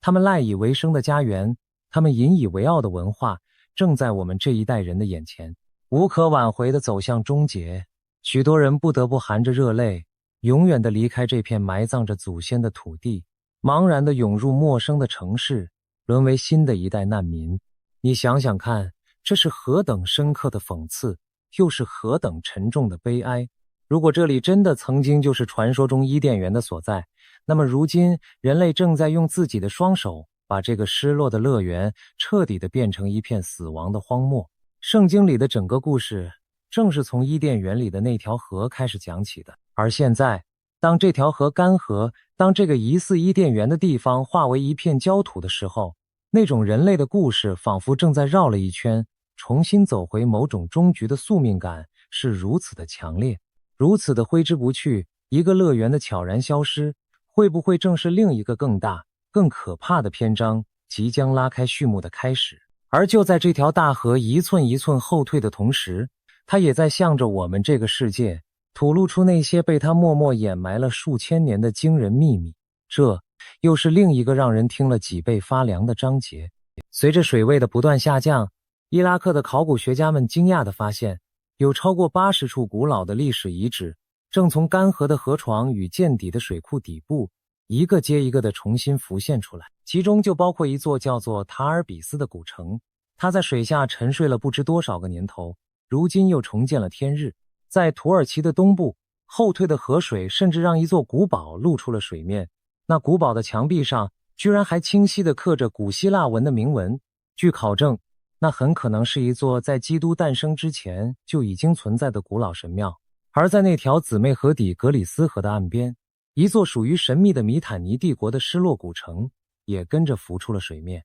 这个帝国在历史上一直充满了谜团。除此之外，还有那些属于亚述帝国时代的大片古墓群，一座紧挨着一座，从厚厚的泥沙之中缓缓地悠悠地显现出来。你能感受到那种诡异到极点的氛围吗？这条河就仿佛一个已经沉默了数千年的垂暮老人，在自己生命即将走到尽头的最后时刻，开始一件一件的郑重地交出他毕生所守护的秘密。他把那些早已被人类彻底遗忘的城市，那些早已被历史尘封的失落帝国，又重新一个一个的摆放到了我们这些后人的眼前。对于那些虔诚的相信预言的人来说，这简直就是一种无声却又震耳欲聋的启示。河水的退去所露出的已经不只是泥土与断壁残垣了，那更像是某种来自远古、来自时间深处的沉重的讯息。而围绕着这些干涸的河床与洞穴，民间还悄悄流传着一些更加离奇、更加令人脊背发凉的传说。有人言之凿凿地声称，在某些刚刚露出水面的幽深洞穴深处，传出了一些难以用科学解释的奇怪的声响，甚至有人绘声绘影地描述说，那是被神明囚禁了千万年的堕落天使所发出的低沉的、痛苦的呻吟与低语。还有人传说，当地的官方当局在某一个河底的神秘洞穴里发现了某种惊人到不可思议的东西之后，便雷厉风行地迅速把那整个洞穴给彻底封锁了起来，从此不准任何人靠近。对于这些扑朔迷离的传说，我们必须要非常诚实、非常负责任地告诉每一位朋友，这些关于神秘洞穴与堕落天使声响的说法，绝大多数其实都缺乏可靠的、能够经得起检验的证据。网络上流传的很多所谓画面与影片，甚至根本就是后人用各种工具加工、剪辑，乃至于凭空想象出来的东西，我们绝对不能把它们当成真实发生过的事实来看待。但是这些传说之所以能够流传得这么广，散播得这么快，深入这么多人的心底，恰恰从另一个侧面反映出了一个事实，那就是这条被写进神圣预言的大河的干涸，已经在无数普通人的心灵深处激起了一种深深的、无法言说的对于末日的敬畏与恐惧。当一条被预言反复提及的大河真的在自己的眼前开始干涸的时候，人们的想象力自然而然的就会不受任何控制的朝着那最幽暗、最神秘、最终极的方向汹涌地奔流而去。说到这里，我们有必要稍微让自己冷静下来，认真而审慎地谈一谈对于启示录里的这段预言，那些真正严肃的研究者们到底是怎么看待的。因为网络上那些耸人听闻、语不惊人死不休的解读，往往只不过是众多声音当中的一种而已，而真实的学术图景要远比那复杂得多，也丰富得多。事实上，对于启示录这卷书的解读，自古以来就存在着好几种截然不同的学派，彼此争论了上千年。有一种看法认为，书中所描述的这些灾难与预言都应该严格按照字面的意思去理解，他们所指向的是一个还没有真正到来的活生生的未来，而幼发拉底河的干涸就是一个将要在现实中实际发生的具体而真实的事件。持这种观点的人自然会对眼前河水的干涸感到无比的震撼与激动。但是还有另一种同样源远流长的看法，则认为启示录通篇所使用的其实是一种高度象征的文学语言，书中的那条河、那些碗、那些青蛙，更多的是一种属灵的道德层面的象征，而不应该被简单粗暴地对应到现实世界中的某一条具体的河流之上。在这种解读的框架里，幼发拉底河更像是代表着那些追随堕落势力的众多民族与人群，而它的干涸象征的则是这股黑暗势力的最终瓦解与崩溃。你看，仅仅是面对同一段古老的文字，那些严肃认真的学者之间就有着如此巨大、如此根本的理解分歧。所以我们在面对这个沉重话题的时候，真的需要在心里多保留一分谦卑，多保留一分审慎。我们绝不能仅仅因为一条河碰巧在这个时代干涸了，就斩钉截铁、迫不及待地断定末日的钟声已经为我们敲响。回顾漫长的历史，曾经有过太多次，人们信誓旦旦地对外宣称世界末日就在眼前，把当时所发生的各种天灾人祸、战争、瘟疫统统都解读成是古老预言的精准应验。可是日子一天又一天的平静过去，那个被反复预告的末日却始终并没有如期降临。这样令人尴尬的故事，在人类的历史上已经反反复复地上演了千百回。但是话又说回来，这一次似乎又确实有那么一点点的不一样。以往人们所津津乐道的那些所谓末日征兆，往往都是模糊的，是难以验证的。比如说地震好像变多了，瘟疫好像在流行了，这一类的说法，在任何一个时代其实都能轻易地找到对应的例子来佐证。可是幼发拉底河的干涸却是一个如此具体、如此可以被精确测量，甚至可以被天上的卫星数据反复验证的明明白白摆在所有人眼前的物理事实。它不再是那种模棱两可可以任人解读的主观感觉，而是龟裂的河床上那一道道实实在在的深深的裂痕，是水位计上那一天天无情下降的冰冷的读数。正是这种前所未有的可以被现代科学反复验证的具体性与真实性，让这一次关于古老预言的讨论显得格外的凝重，也格外的让人无法轻易的一笑置之。好了，铺陈了这么多，我们也该稍稍静下心来，好好的冷静的想一想，眼前的这一切到底意味着什么。站在一个绝对冷静、绝对理性的角度，我们完全有理由可以说，这所有的一切不过就是一连串令人惊叹的巧合罢了。一条大河的干涸本来就完全可以用上游疯狂筑坝、全球气候变迁、人类过度抽取地下水这些再现代、再常见不过的问题来合理的解释。而那段写于将近2000年前的古老预言，本来就是用充满了高度象征的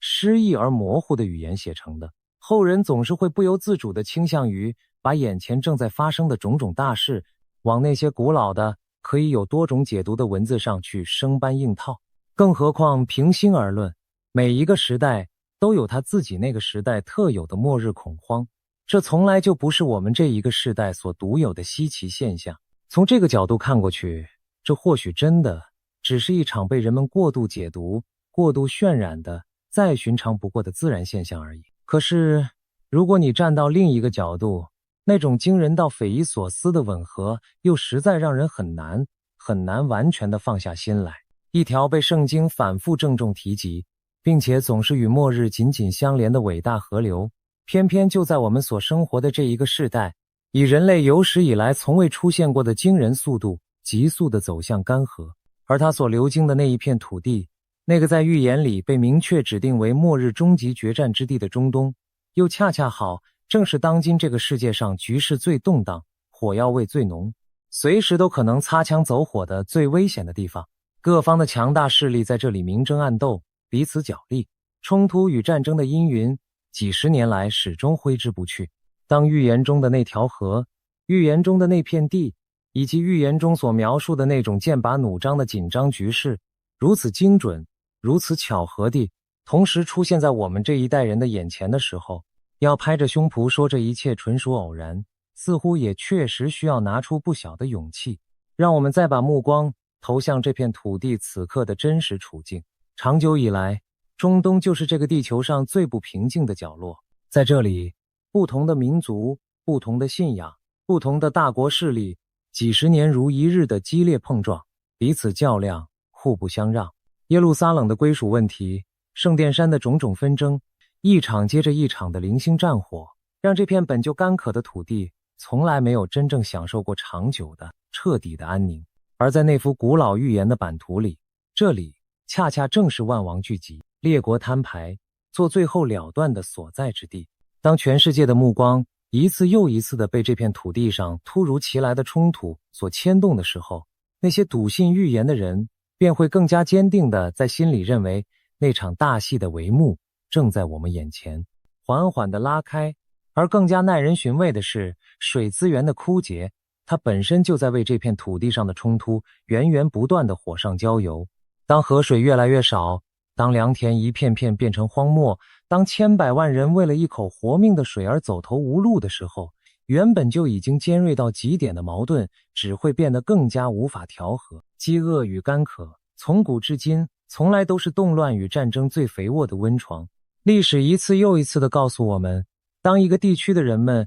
连最基本的生存都已经无法得到保障的时候，铤而走险往往就成了他们最后的也是唯一的选择。于是我们看到了一个令人不安的恶性循环，缺水加剧了冲突，而冲突反过来又进一步破坏了那本就无比脆弱的供水系统，从而把更多的人推入了绝境。这片预言中的末日战场正在我们所处的现实里被无情的干渴一步又一步地推向那个危险的临界点。所以你看，无论是那一条正在悄然干涸的大河，还是这一片正在不断沸腾的土地，现实与预言之间的那一条原本清晰的界限似乎正在变得越来越模糊，越来越难以分辨。我们已经很难再用一句轻飘飘的巧合去解释这一切为何会如此严丝合缝地彼此对应在了一起。进入2026年，这条饱经沧桑的大河依然在死亡的边缘苦苦挣扎，它的水位依然徘徊在历史的最低点附近，迟迟不见好转。而关于它的种种讨论，关于那段古老预言究竟会不会应验的激烈争论，不但没有丝毫平息的迹象，反而随着危机的加深越烧越旺，越传越广。越来越多的人开始一遍又一遍地追问着同一个问题：我们是不是真的正站在某个重大历史时刻的门槛之上？我们这一代人会不会就是那个将要亲眼见证古老预言应验的被选中的时代？我想这个沉重的问题恐怕没有任何一个人能够给出一个100%确定的答案。我们既完全不必因为这些表面的巧合就让自己陷入无谓的毫无益处的恐慌之中，毕竟恐惧这种情绪从来就不能真正解决任何一个实际的问题。但与此同时，我们或许也不应该太过轻率地把眼前发生的这一切仅仅当成是茶余饭后的谈资，当成一个耸人听闻的故事，听过就一笑置之。因为无论你个人到底信不信那段古老的预言，有一个冷冰冰的事实，是任何人用任何理由都无法否认、无法回避的，那就是一条曾经孕育了整个人类文明的伟大而古老的河流，正在我们这一代人的眼皮子底下，真真实实的一步一步的走向枯竭与死亡。而这件事情本身，难道还不足以让我们每一个人都从心底里感到一阵深深的警醒吗？它至少在无声地提醒着我们，这个我们赖以生存的世界，远比我们平日里所想象的要脆弱得多，也要无常得多。一条看上去仿佛会永恒奔流下去的大河，原来说它干，它就真的可以干涸见底。我们一直以为理所当然，取之不尽用之不竭的水源、土地，乃至于整个文明，其实都只是大自然慷慨借给我们的，都需要我们用敬畏的心去好好的珍惜，去用心地守护。一旦我们失去了这份敬畏，贪婪的索取，无度的挥霍，那么大自然的反噬也许就会以一种我们意想不到的方式悄然降临。所以朋友们，回到我们最初的那个问题，幼发拉底河的干涸，这究竟是末日预言一字不差的郑重应验，还是人类自身的贪婪与短视所一手酿成的一场巨大的生态悲剧？又或者这两者本来就根本是同一件事情的一体两面？当人类的贪婪恰好走到了与那段古老预言完美重合的那一个命运的交叉点上的时候，那会是纯粹的巧合，还是某种我们至今尚未参透的冥冥之中的必然？这条河还会继续干涸下去，而那一场关于末日的漫长倒数计时，到底是真实敲响的警钟，还是一场虚惊一场的闹剧？时间，这位最公正也最沉默的见证者，终究会在某一天给我们所有人一个答案。而我们在当下唯一能够做的，也是最应该做的，就是睁大我们的双眼，时刻保持一颗清醒的头脑，继续默默地注视着这条正在我们眼前缓缓死去的大河，以及在它那干涸的河床背后，那个正在悄然发生着深刻改变的我们所有人共同的世界。